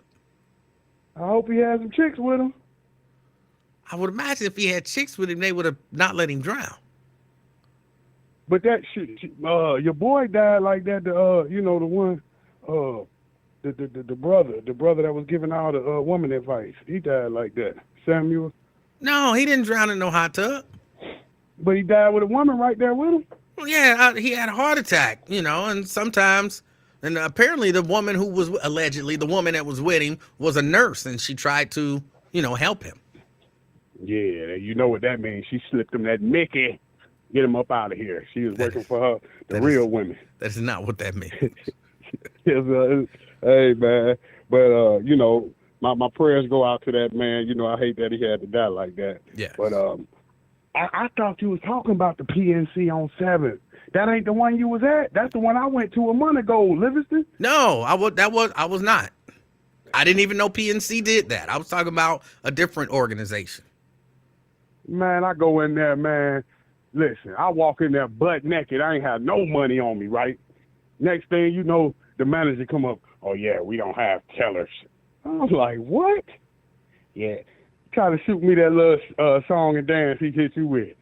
Oh, yeah, you just trying to eliminate jobs. That's how I took it. So what did you end up doing? I did like you.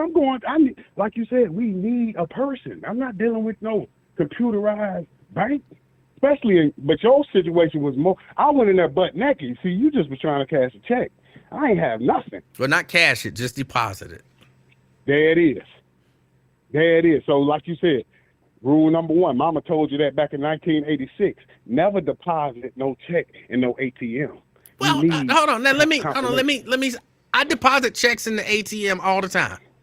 So I'm not, I'm not necessarily averse to it, but sometimes, you know, depending on the situation, and this was a different situation, I needed a teller. Because one of the things that happen is some people, they're not that good at writing. And so I had this check, and I know, because I've done it before, tried to put it in through the ATM, and the ATM is like, what? And they give it back to me, and I'm like, try to put it in again, and they like, we can't read this. And so they give it back to me, and then I had to end up going in and talking to a teller anyway. I knew this was going to be one of those situations. You still be dealing with writing checks and stuff like that? Now, I ain't did that in a long time. No, I don't write checks, but people write checks to me. Oh, yeah, okay, yeah. Like you said, you better cash out, Venmo, something. Now, I deal with people who still write checks. Yeah, remember they used to bounce. Well, I've not had that situation. So I'm like, man, but yeah, I know exactly what you're talking about. But you know, you just got to be careful because sometimes when you deposit through the ATM, you know what I mean, it'd be like a straight arm robbery. You know, but. So you still dealing with you still like Fifth Third, or you like PNC better? I would never go to Fifth Third. Me neither. If they offered to give me $1 million, well, I would go to Fifth Third. But just regular, I would never go to Fifth Third. That whole organization, in my opinion, needs to go out of business. They're horrible. Don't you hate when people say that? I don't give a damn if they gave me, like, I like how you corrected that. I wouldn't care if they gave me $1 million. Like, come on now. Like you said, that $1 million straightens you up real quick. I ain't gonna lie about it. For $1 million, I would go there for however long I had to go there. But you got to have an account here for 6 months. I would have my 6-month account. Then I'd take my $1 million and put it into my credit union. Yeah. We lost another one with prime time. I wanted to talk to you about that. Deion lost another game with UCLA. I want to talk about Deion too. Well, what'd he do? Tell me, man, so I can get off the phone. What'd he do? I don't want people to hate me, though. No, they ain't gonna hate. Listen, man, I understand what you're saying. What he do wrong? You think he doing something wrong with his coaching? I don't think he did anything wrong, but I think he's guilty of double standards. Mm-hmm. You remember in Jackson State when they got robbed? He got robbed during the game. And he made a big deal of holding people accountable. He during his press conference, he talked about it while we was playing the game. The office got robbed, and everybody had to step up, and everybody had to be held accountable, not just the people out there playing the game. And that was one of the reasons that a lot of people were given, was why the HBCU system was broken, because something like this could happen at an HBCU school, but you don't see stuff like this happening at the PWI schools or the PWIs. Or I guess I don't have to say school on the end of either of those. Something like this can happen at an HBCU, but it don't happen at PWIs. But they got robbed during the game at Colorado. Well, not at Colorado, at the Rose Bowl, at a PWI.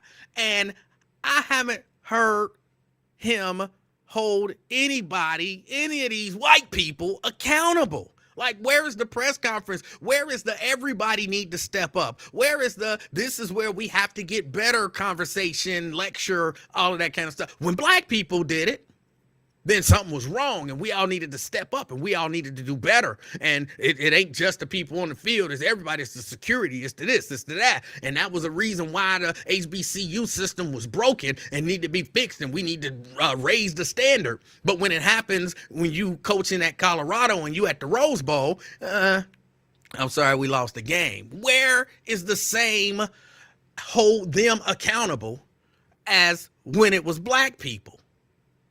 Yep. No, they ain't gonna get mad at you. That's a great point. And he overlooking it because, like you said, that's exactly how we are as a society. When black folks do it, we good to, oh, Mom, it's a robbery.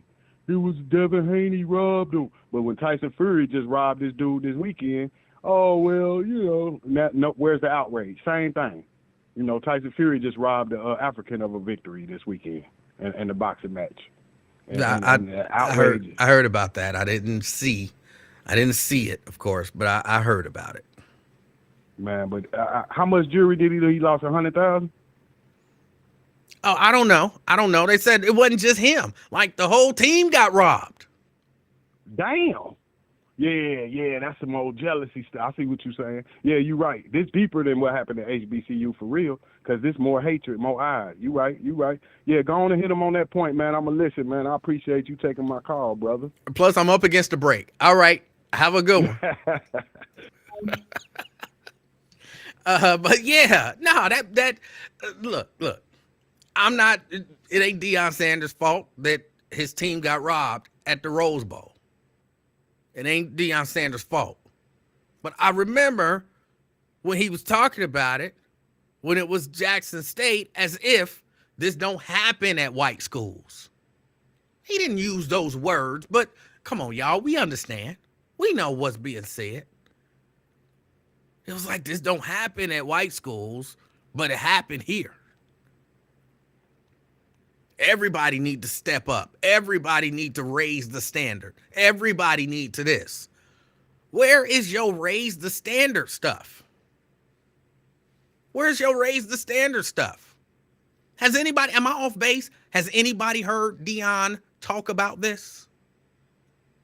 Has anyone seen a press conference where he discussed it? Because he had a press conference after the game, but he didn't say a word about it. Man, I know y'all mad at me. You just hate Deion Sanders. Like, no. But come on. If it's bad when black people do it, why ain't it bad when white people do it? If it's worthy of being called out when black people do it, why ain't it worthy of being called out when white people do it? Why do some of us do that?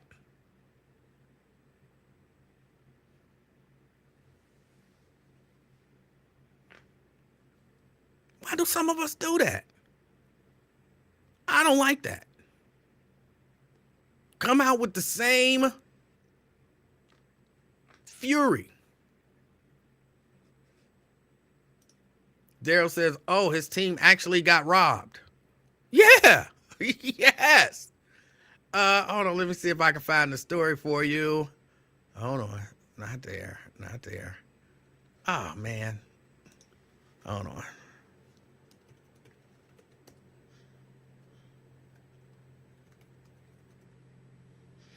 Colorado locker room robbed. This is from Sports Illustrated. Josh Toole. Do I want to read this? Let me put it over here so I can show it to y'all. How about I do it this way? Because I don't want nobody thinking I'm making nothing up. Yeah, see, I was prepared to play this press conference. Oh, as a matter of fact, oh no. Before I do that, let me play this press conference. This is from when they got robbed at Jackson State. See if it'll play. Start off by saying God bless you, appreciate you and everything. I'm pissed off right now because I had mixed emotions. We won, the kids played really well. While the game was going on, somebody came in and stole every darn thing I had in my locker room. Oh The my coach's God. office. Oh my God. Yeah. Credit cards, wallet, watches. Thank God I had on my necklaces. How? Oh, mercy. So when I talk about quality, raising the standards, Quality, raise the standard. that goes for everyone, man. Not just the people on the field, Everyone. not just the coaches, not just the teachers, not just the faculty, but that's everybody, security and everybody. Everybody. So how do you think it feels coming back after just teary-eyed because the guys have presented me with the game ball, one of the best moments I've ever had in my professional sports career emotionally. And then you go into your locker room, your coach's office to digress, and you notice that you don't even have a phone to call your mama, to call your girl, to call your kids, because it's been stolen. You don't even have the Scully hats that you wore here.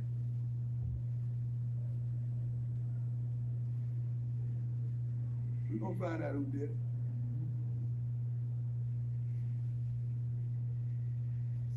Let's flush that.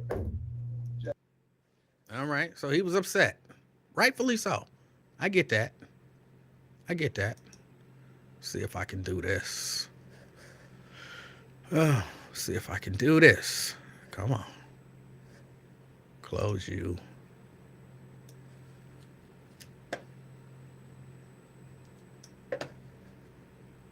Sorry, y'all. I don't have all my.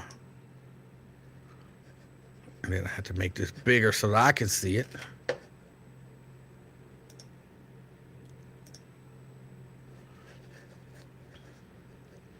Oh, I can't see that. All right, I'm going to have to bring it back over here so I can read it. The stuff get too small when I send it over there for y'all to see it.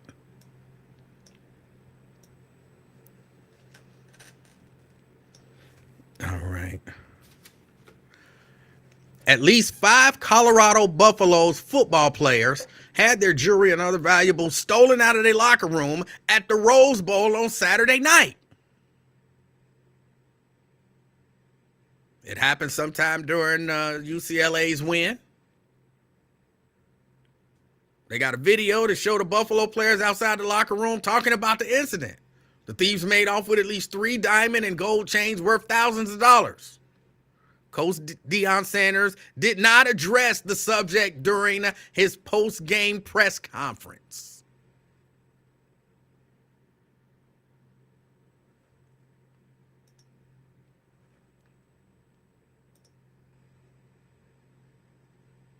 Why didn't he address it?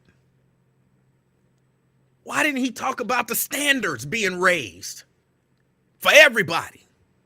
The players, the school, the security, everybody. So this is what he's talking about. Why wasn't he talking about that?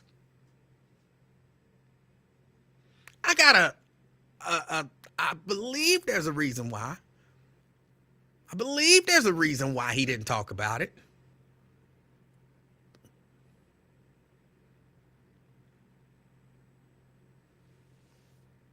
Now, I don't think it was personal. I think because it's easy to criticize black people When something happened, it's like this. It's like this. You ever go to a little black owned restaurant and they run out of chicken? And you like, black people are always running out of stuff. Go to a black chicken restaurant and guess what? They ain't got no chicken. See, that's what's wrong with black people. Black people don't prepare. Black people don't do things to the highest level. Then you go to KFC and they run out of chicken. And you like, wow, I could go to another KFC. You don't make a big deal about the fact that KFC, which is a chicken place, ran out of chicken. But let Mama Dolas run out the chicken. Mama Dolas is ghetto. Mama Dolas need to step up. I think that's what it is. So easy. So easy. It's different standards. It's different standards. And I think that's what we witnessed. Wait, who ain't got no chicken? Deion Sanders ain't got no chicken. And he all right with it, because the white restaurant didn't have the chicken. But when he went to the black restaurant and they didn't have no chicken, he held a whole press conference about it. When he went to the black restaurant, didn't mention it. Didn't mention it. It's not a sign that everybody need to step up.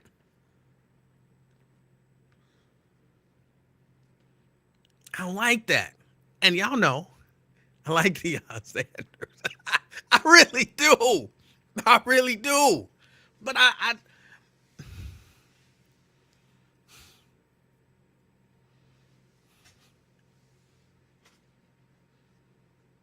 everybody dogged out Jackson State when he left.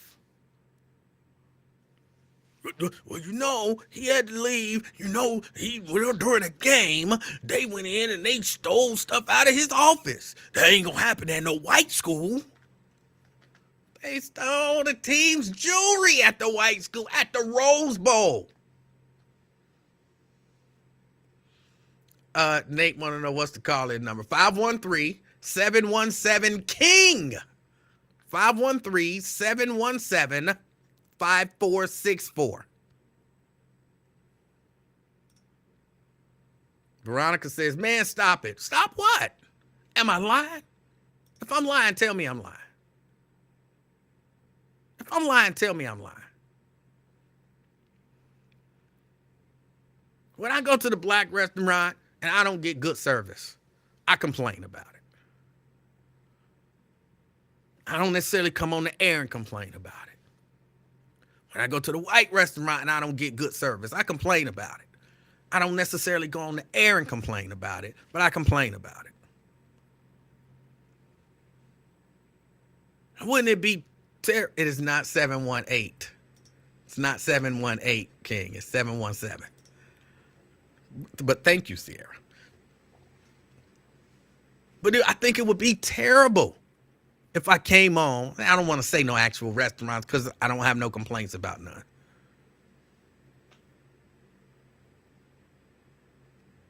But I remember going to Kentucky Fried Chicken and they said they didn't have no chicken. They said the only thing they had was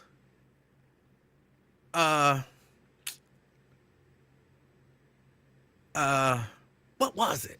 It was the side, and it wasn't a good side. It was all they had was like one or two sides. And then when I asked them for one of the sides, because I know one of them they said was coleslaw. Now, I'm not a coleslaw dude, right? I don't eat coleslaw, except for KFC's coleslaw. I don't know what it is. It's something about their coleslaw that I like. So they was like, all we got is coleslaw, something and something else. And I was like, all right, well, I'll take a large coleslaw. And they was like, okay. And then they was like, oh, well, we out of coleslaw. But you just said that was all y'all got. So what do y'all have? And I tell you which one it was. Somebody said I'm lying. It was the KFC up on Coleraine. It was late at night. They didn't have no chicken, and all they had was three sides. And when I said coleslaw, which was one of the sides they said, oh, we out of coleslaw. Like, then why don't y'all just close? Just close. If you ain't got no food, if you a restaurant and you out of food, close. Why are you still open? Turn off the lights, lock the door, and close. Well, if you're not going to order nothing, then we need you to get out the line for the other customers. What they going to order? You ain't got no damn food.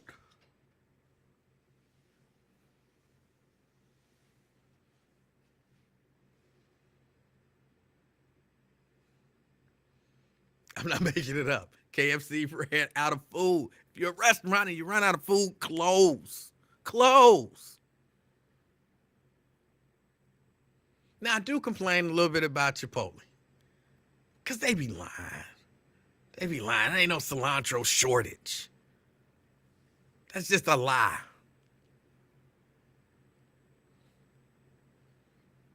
That makes me mad.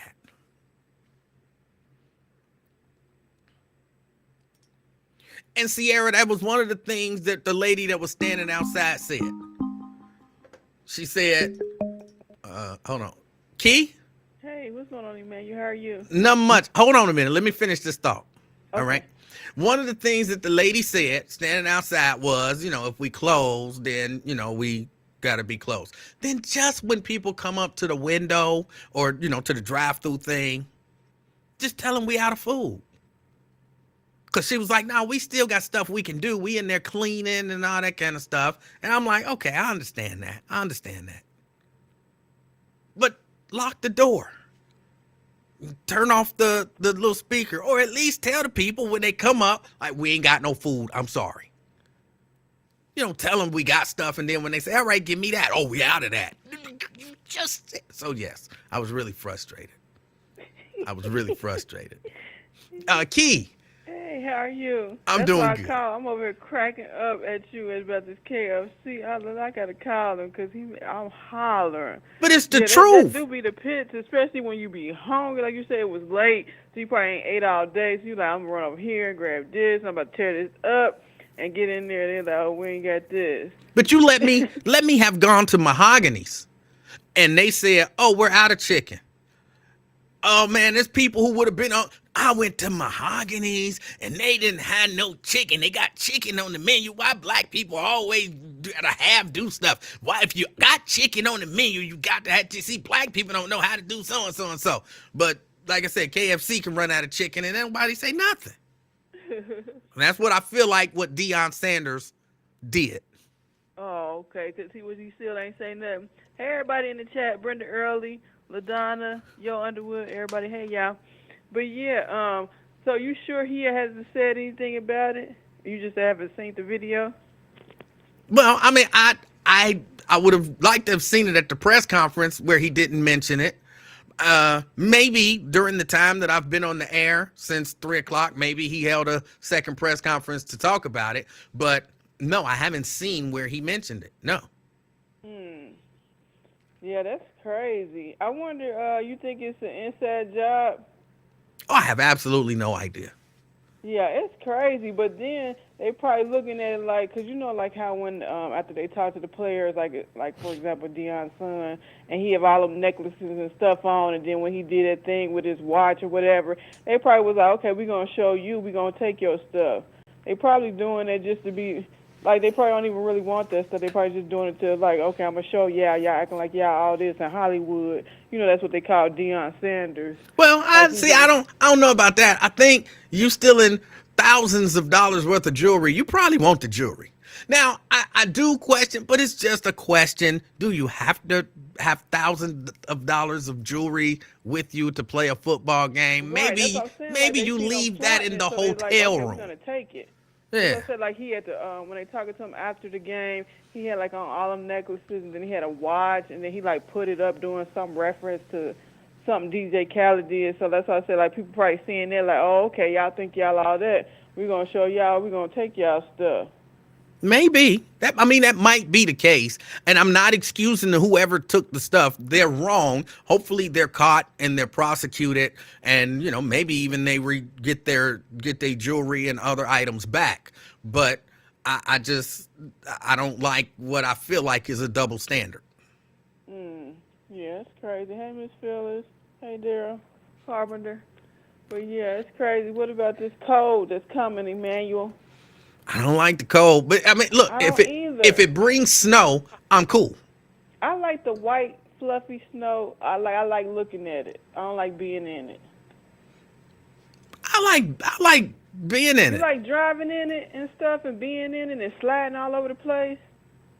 No, you don't. I like being in it. I learned how to drive in the Okay, so snow. you get out the car when you see snow and then you roll around and make snow angels and then jump back in the car. But no, but what I do or what I have done is, you give me a good snow, I'm gonna find a place to go sledding, and I can't wait for another good snow to take that little baby. I got a few hills, and we are going sledding. Yeah. Yeah, I don't like the cold though. I don't like it. I mean, I don't like being hot. I don't like being cold, but I'd rather be hot than cold. Cause cold, I don't know, you just feel miserable when you cold. Especially like your little nose be cold and all the sneezing. I don't like it. But I agree with you. I'm much more. I would rather be hot than cold, and I don't love the cold, but I do like the snow. There's really no reason to be cold unless it's gonna snow, as far as I'm concerned. But I'll deal with it either way. Oh, okay. All right. What else you got on your agenda, or is it up? Or are you up on a break? Actually, I am up on a break. It's about time for me to go. The Okay. show's about over. Okay. What time was you supposed to go? You supposed to be somewhere at 5 o'clock? No, not today. Oh, okay. Okay. I do have other things that I have to do, but no, I don't have to be somewhere today. Oh, okay. Now, what about ice skating? You gonna go down on the square and ice skate? You and the Probably, grandbaby? probably not. Oh, Terrence Howard said I can sleep better when I'm cold. No, 'cause then you got to put on you got to put on a million layers if you cold. You got to put on a hat. You got to put on leg warmers, socks, mittens, a hoodie tied down there on your head, wrapped up in a blanket all the way up to your face. You know what I think I'm doing this year? What you gonna do? Now that we're talking about this, I think I'm gonna buy me some heated clothes.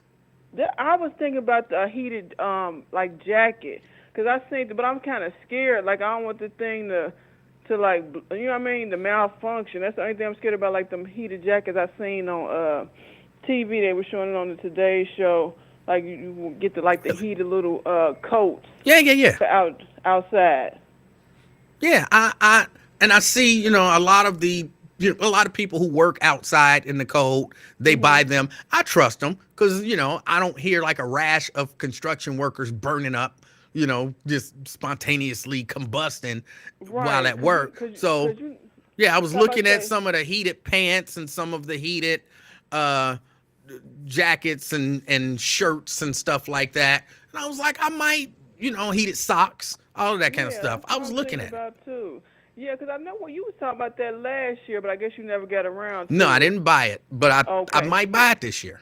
Yeah, 'cause I was thinking about that too. 'Cause like I said, I don't like being cold. And then at my job, they crazy self. They be having an air conditioner, like how I feel outside. That's how I feel in my job. They had an air conditioner blazing. We don't have no heat on at the job. It's air conditioner Yes, I've all experienced year that too. long. And that stuff puts me to, like he say he can sleep in it. Well, weirdly that puts me to sleep, but it's like uncomfortable put me to sleep. Like I'm not I can't stay awake because I'm so cold, but I'm not like sleeping like, oh, I'm sleeping good. I'm like, I'm miserable when I'm cold and I'm nodding off. Well, again, here, I sleep all year under a blanket and that big heated, not heated, Quilted, that weighted blanket yeah, as wait a well. minute. Yeah, 'cause you said your wife like it cold Yes. and God, you don't. no, I don't. Yeah, and I'm thinking about, I wonder, 'cause I was seeing something about them UGG blankets. Somebody in the chat, I don't know if y'all ever had like the UGG bedrooms comforters and stuff. Are them pretty good? I heard them keep you like nice and warm too, like the UGG blankets and stuff like that. I don't know. So I don't know. Terrence the UGG said. brand, you know what I'm talking about? Terrence said he got some stuff for you to keep you warm. Did he? Yeah. I tell Terrence I caught his show today. I'm like, oh, he finally coming out his shit. I thought he was dressing like a thief in the night at first. I'm like, what is Terrence Howard doing? He had like he scaled the walls to get into the job or something. But he said he was acting like Mr. Lincoln. Yeah. All Emanuel? right. Yes. Key, did you have anything else? You were too quiet for a second. I don't know nothing about all of that. You ain't see his I saw him. Okay, did you see his outfit when he first was like the black, like a thief in the night? I saw it. Yeah. Oh, okay, but you ain't come up with thief in the night. What was your take on it? I just figured sometimes they have it really cold in there, so I just figured it might have been one of those times when it was cold. Oh, okay. Victoria Smith said, yeah, those UGG comforters are really good. Okay, I'm gonna have to check them out. And somebody asked me, do they still sell heated blankets? Yes, they do. I have a couple of them, actually. And is it the kind of you have to plug them up? Because I've seen some at Target. I was walking past Target. They got them out now over there where the heaters are at. Yes, you have to plug them up, and you can turn the heat up and down as needed. And I love it. I absolutely love it. Yeah, because somebody was saying like, well, won't you? Because we can't take heaters at our job or whatever, but which is weird. But people can have fans at their desk. Yeah. And somebody was saying, well, won't you get a heated blanket? I was like, well, I don't know about that because I don't know if somebody, because like, do they give off a fume? You know, like no, it's just heat. You know, like the heat fume. No, I don't even know what a heat fume is. It's a Jason Dockery telling us Key got too much time to waste. Hey, Excuse you, Key and Emanuel is a team. Key, I hate to cut you short, but I am up against a break. Okay, I'm sorry. You ain't up against no break. I appreciate you. Ain't on the buzz no more. I appreciate your call. See, Jason, what you did, he kicking me off now. Okay, all right, Emanuel. You have a good one. Everybody like, subscribe, and thumbs up. All right. Thank you, bye. Key.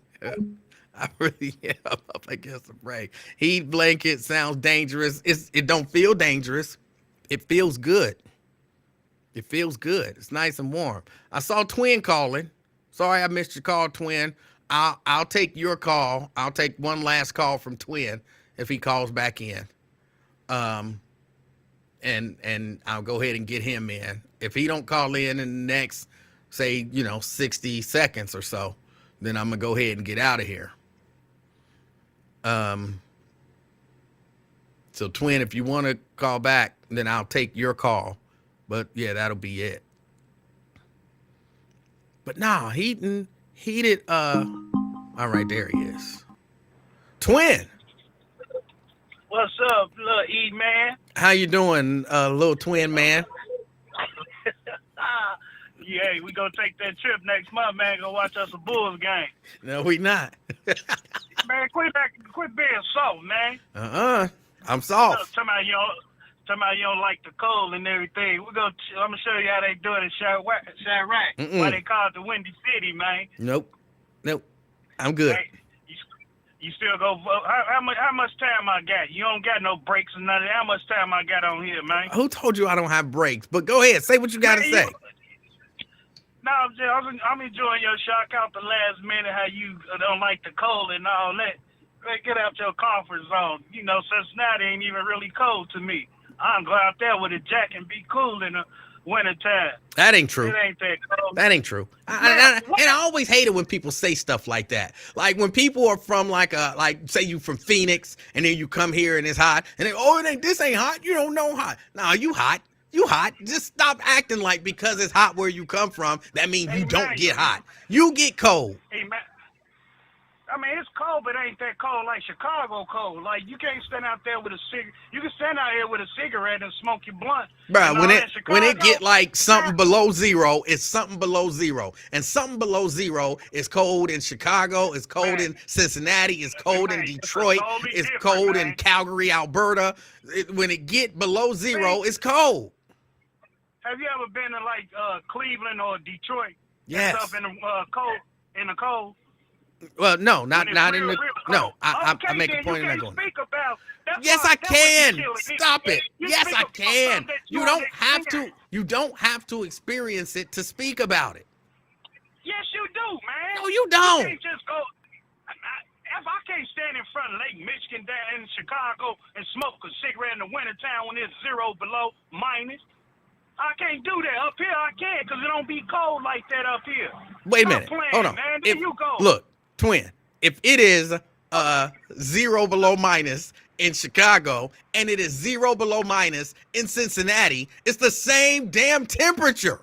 That's the same. No, I ain't never. I don't think I ever crossed 0 below yet in Cincinnati, if I can recall.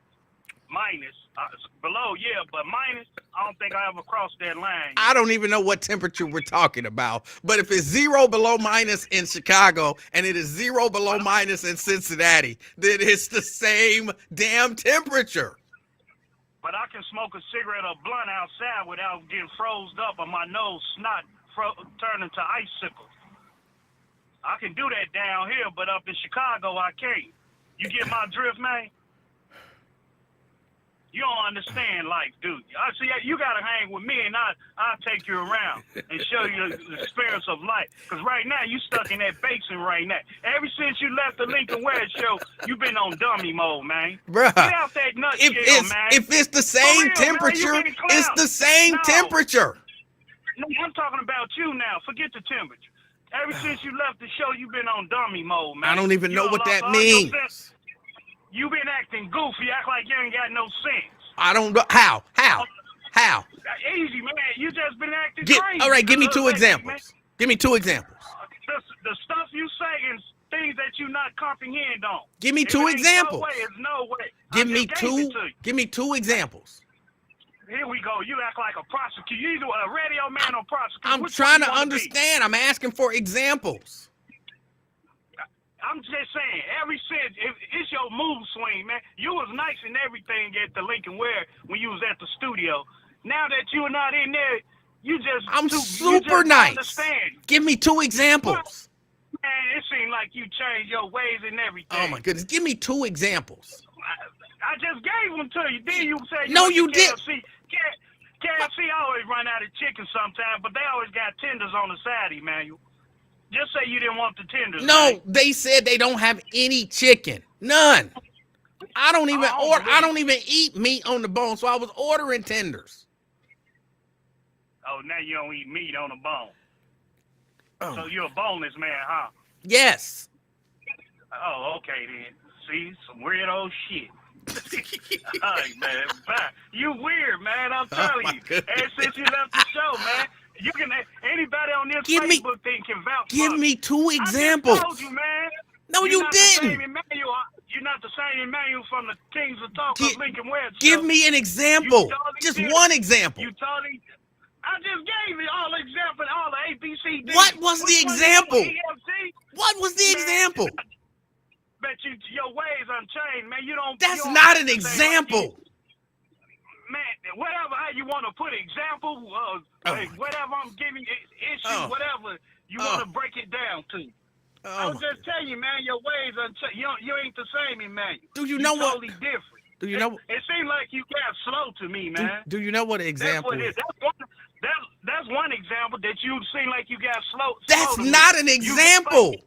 You seem like you hard to play catch up with. Give me an example of that. Like you new on the block. Give me an example of that. Man, you the damn prosecutor, man. I'm done talking. You up there trying to play man games. You know what I'm talking just about. asking you for one example. I'm going to finish this conversation tomorrow, man. I'm up on a break. I got to go stock this milk. You ain't got no break. I'm up on a break. I gotta go. How do you say you changed? How did I change? You act like you slow now. Give me an example. I just gave you an example. No, you didn't. That means give me an instance of where I acted like I was slow. Saying you act slow is not an example of me acting slow. Come on, 20. And if it's 0 below negative in Cincinnati, then it is 0 below negative in Chicago. Then it's the same temperature. It's the same temperature.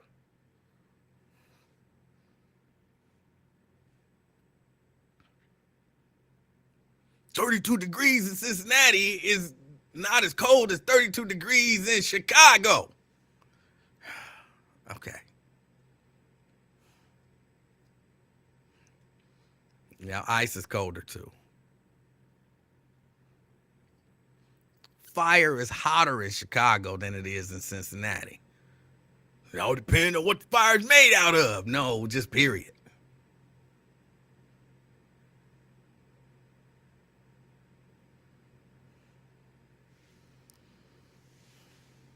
I just wanted one example. One example. Oh. All right, y'all. I got to get ready to get out of here. Hold on, let me go here and take that off because Twin called after key. I got to get ready to get out of here. See how you sound. How do I sound? Twin, is ice colder in Chicago than it is in Cincinnati? Oh, we got Dante calling. Dante! What's up, man? Hey, what's up?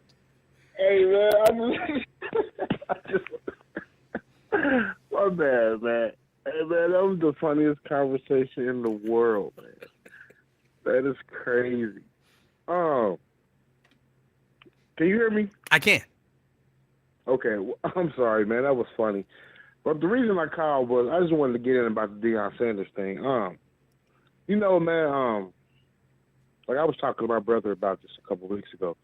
Like, I don't know if you want to call it Deion's arrogance, but he's kind of like put marks on this team and on this kid's back, man. Like it's like people are trying to hurt him. People are trying to, like sabotage his career. They're doing harmful things to him because of his jealousy and who he is. Not saying that he's doing anything wrong, but it's like he's marked, man. It's like they're doing whatever they can do to kind of, I don't know, like throw him off his game or throw the team off their game, because it's like he's having too much fun out there, and it's kind of like they see what the future is going to be with him, because his team's going to be good eventually. He's going to build a squad where he's going to be unstoppable, and it's like it's a mark on him or something, man. It's crazy, like breaking into the locker room, I mean, we don't know because no other coaches have really ever spoken about it, but breaking into the kids' locker room, man, like I think that's like, they're like, I don't know, like they're gunning for him, like they're out for him and his team, man. Like the guy take the illegal shot and hurt his one player. Like it's a whole lot of things that didn't happen to other coaches or other teams that's happening to him. Well, I think it's kind of because of his arrogance, and they know what he's about to bring to the game. Oh, I don't know that I agree with that. I don't know that I think some of the stuff early on, like the cheap shots and all of that, I think when your only way to motivate your team is to tell them that everything is personal, and then you get out here telling other players that this is personal, some of them other players going to take it personal and going to do little dirty stuff like what happened in the game against Colorado State. That's what I think that was. But I'm glad he stopped doing that, or at least I haven't seen where every game now is personal. So I'm glad he stopped doing that, because I really did think that was him putting a target on his kid's back, so to speak. Right. But I'm glad he stopped doing that. I'm sorry, go ahead. But why would you think, I mean, just, we don't know, just, that's an opinion. Why would you think someone would break into his team's locker room? I think one reason that someone might, first let me say, it's wrong to steal from people, I believe. But I think one reason that somebody might do that is because of the fact that, if I go out here, if I get on this radio station, right? And this ain't a radio station. If I get on this thing, this experiment, and I'm all draped in jewelry and I'm all talking about how much money I got cash on hand at the house and how much this I got on hand at the house. And then somebody find out where I live, there's a good chance somebody gonna break in and try to steal my shit because I'm bragging and boasting about it. And so I think, and again, I'm not saying it make it okay, but being out there all draped in gold and, you know, jewelry and ice and all of that kind of stuff and putting that image out there, that might be the reason why somebody might want to break in and steal from that team because they put it out there all the time that this is how they rock all the time. But there's other college players that do that too, like with the new I think it's called NIL deal where these kids are getting paid. There's a lot of other kids that's doing that. There's kids that's pulling up to the school in Lamborghinis and everything else that's getting paid from, you know, the college sports or whatever. Well, I think there's in their locker rooms. No, I think there's a difference between getting paid because you can get paid and not run around with, you know, $200,000 worth of jewelry on. You can be, you know, a billionaire. I've never seen Bill Gates with $200,000 worth of gold chains around his neck. I understand that, but these are kids. But there are other kids that play college football and college basketball that wear jewelry and stuff, like, you know, to the games or, you know, like how they show them coming in dressed or whatever. There's other college players that do that. But what I'm saying is that Colorado is not the only players that wear jewelry and everything else. Why aren't their locker rooms being broken into? Well, we don't know because nobody's saying it. Right. But I would that, again. All I'm doing is answering why somebody. I don't really pay that much attention, but I know on the sidelines I see a lot of jewelry over there on the sidelines at Colorado where I don't see it necessarily. They got a different. I'm going to use this term. I hate it. They got a different swag about them.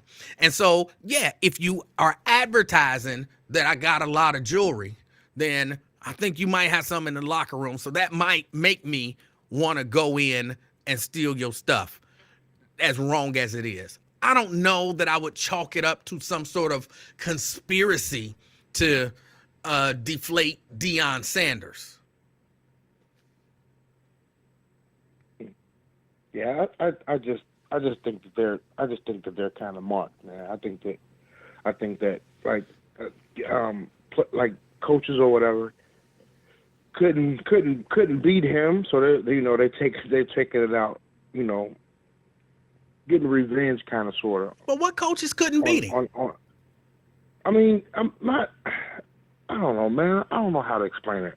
I just think there's a jealousy factor with Deion and what he's bringing, and they're like, you know. Well, could it not be a jealousy factor and more of a factor of? I mean, think about this, right? Remember when the New England Patriots was the dynasty?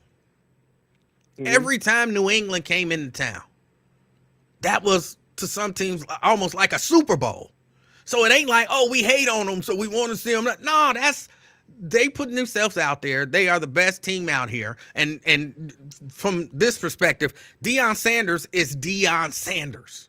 You know what I'm saying? If it was me, I could have all that bravado. Would nobody be like, oh, we got to beat Emanuel Livingston? Because who the hell is Emanuel Livingston? But when you got a legend, Deion Sanders is a legend coming in, bringing all this attention, bringing all this money, bringing all this confidence, bringing all this. Yes, I want to beat him. You know who everybody want to beat this year in the NBA? Who do everybody want to beat? Victor Wembanyama.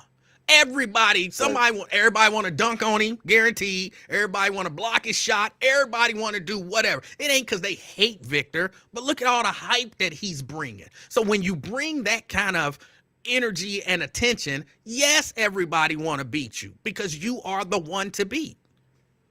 And I don't think it's hate. It's just that's the nature of a thing. Oh, you think you so good? Oh, y'all all watching him? I want to beat him. Oh, you think that team's so good? Well, I want to beat him. Oh, you think that guy's so good? I want to dunk on him. All of that's just the nature of, in particular, sports. Well, we'll see in the future. We'll see in the future when this team is really competitive. We'll see in the future. I hope they become really competitive. I really do. I want to see him. I wanted to see it happen this year. They're But not gonna win. They're not gonna win 8 national championships, man. You was tripping. You why know not? that. Why couldn't they? Man, stop. Why Man, couldn't cut they? it out. Why couldn't they? It looked All like right, I'll Georgia. make them. Georgia might be So about to he- win 3 in a row. So if he win 8 championships, you gotta eat meat on the bone. Well, hold on. Would it be the opposite if I'm the one? If I'm the one rooting for him to win the 8? Hey man, y'all gotta watch what y'all say, man. That was wild, man. You can't have an exchange about eating meat on the bone, man. That was wild. but yeah, man. Oh man, that's crazy. I'm gonna have to play that back. All right, man. Have a good one, man. Just go ahead and take care of your business, man. All right, Dante. I appreciate the call. All right. All right, y'all. I got to get out of here. I appreciate y'all hanging out with me. Taking some time out of y'all day to spend and kick it with me. Nate, you could have called in, but I'll be looking forward to your call tomorrow. I hope you ain't bringing misinformation to the community via this show. Oh, I do have to say this. I am really now seriously considering not voting for Jan Michelle Lemon Kearney. And please don't get me wrong. I like Jan Michelle Lemon Kearney. I believe she's a good person. I believe she's smart. I believe she has integrity, all of that kind of stuff. But I'm seriously considering not voting for her now. And it's going to hurt my feelings. But if they keep calling this woman JMLK, I can't vote for her. And she keep letting it be on her commercials. Like she could tell them the candidate got the last say. Like, stop putting that on the commercials. Number 1, it's corny. Number 2, it might be a little disrespectful to Martin Luther King. It's corny and it's disrespectful to Martin Luther King, and it ain't gonna catch on. But I don't like it. And I don't know why I hate it so much, but I hate it so much that I might not vote for her just because of it. It irritates. Y'all don't know how much it irritates me. Y'all don't understand how much it irritates me.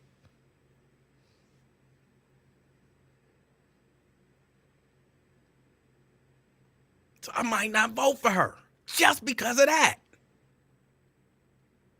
It shows a lack of judgment to me. Like any reasonable person would listen to that and be like, "No, stop saying that. That's corny as fuck."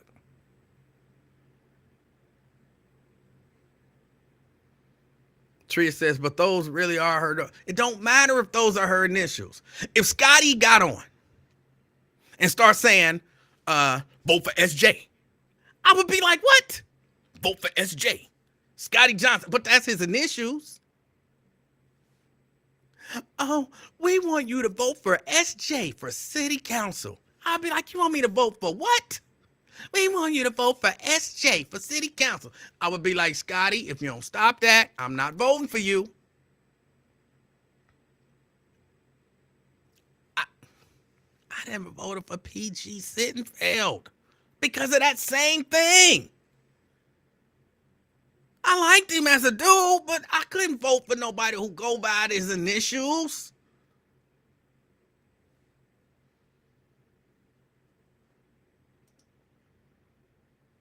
I couldn't do it. Vote for SJ for city council. Like, vote for who? Vote for SJ. And just say Scotty Johnson. Vote for me. M.O. M.O. Just say Mika Owens. M.O. for city council. Oh, and we like to call her M.O. Ain't nobody calling you no M.O.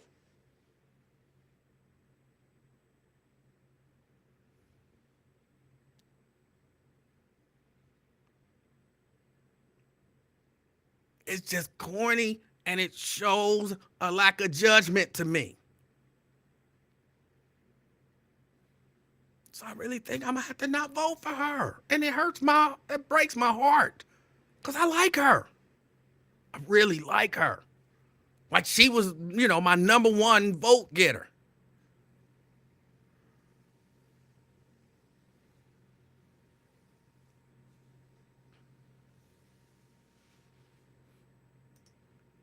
What about email? I don't call myself that.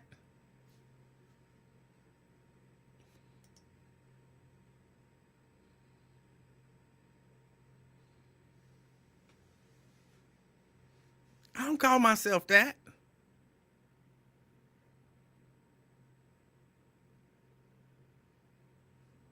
It just, think about it.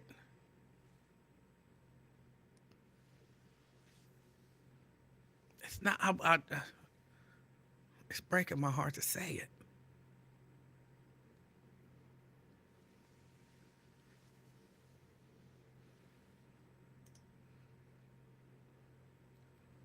Yeah, if you hear me calling myself ELL,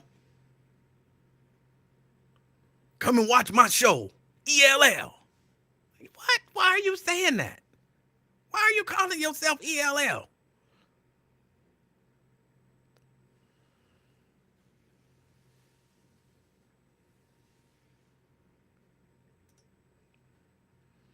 Elaine says, Emanuel, I don't like the JMLK either, but I eat the fish and spit out the bone. I don't eat fish with bones in it.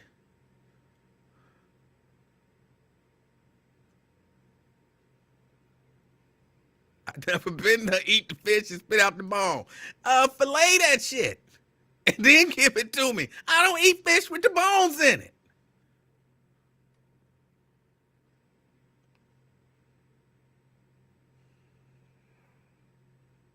I'm going to give it one more shot. I'm going to give it one more chance.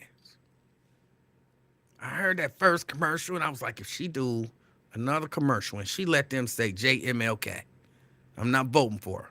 But all right, y'all convincing me to give her one more chance. But if I hear one more JMLK commercial, one more,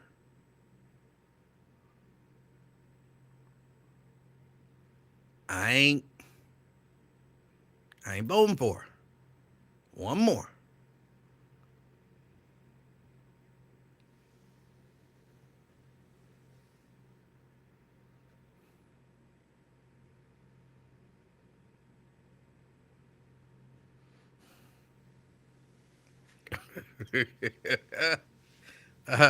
Hold the shot down with twin, eat the chicken and spit out the bones. And do I have to go out there when it's 0 degrees, below zero negative?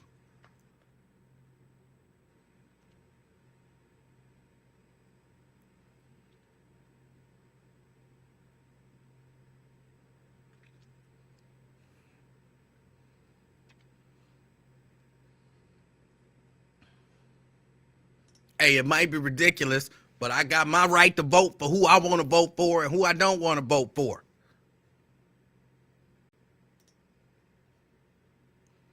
I wouldn't vote for SJ. I wouldn't vote for MO.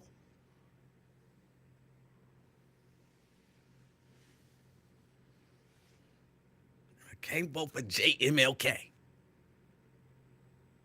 I just can't do it. I can vote with confidence and pride for Jan Michelle Lemon Kearney. But I can't vote for JMLK. I can't do it. I can't do it.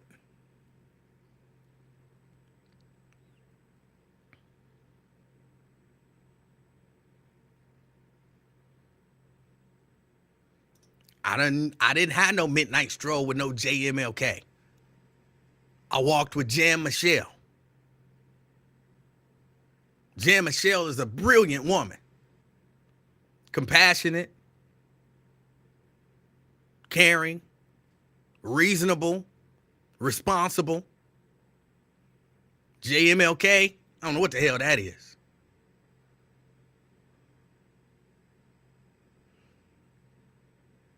All right, y'all, I got to get out of here.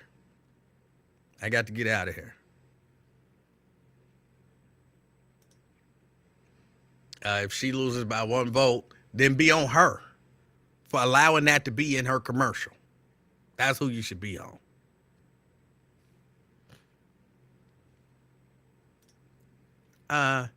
One of the nights of the festival, we were walking, and Eric and Jan Michelle were walking. Me and my wife, Mrs. Livingston, and Jan Michelle, and Eric Kearney, and we walked from the stadium to around City Hall, and we just walked and talked. I don't know if it was midnight. It might have actually been around midnight. But that was not with no JMLK. That was with the wonderful, the beautiful, the reasonable, the lovable, the responsible Jan Michelle Lemon Kearney.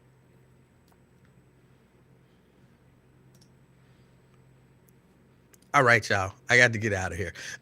Do me a favor, as usual.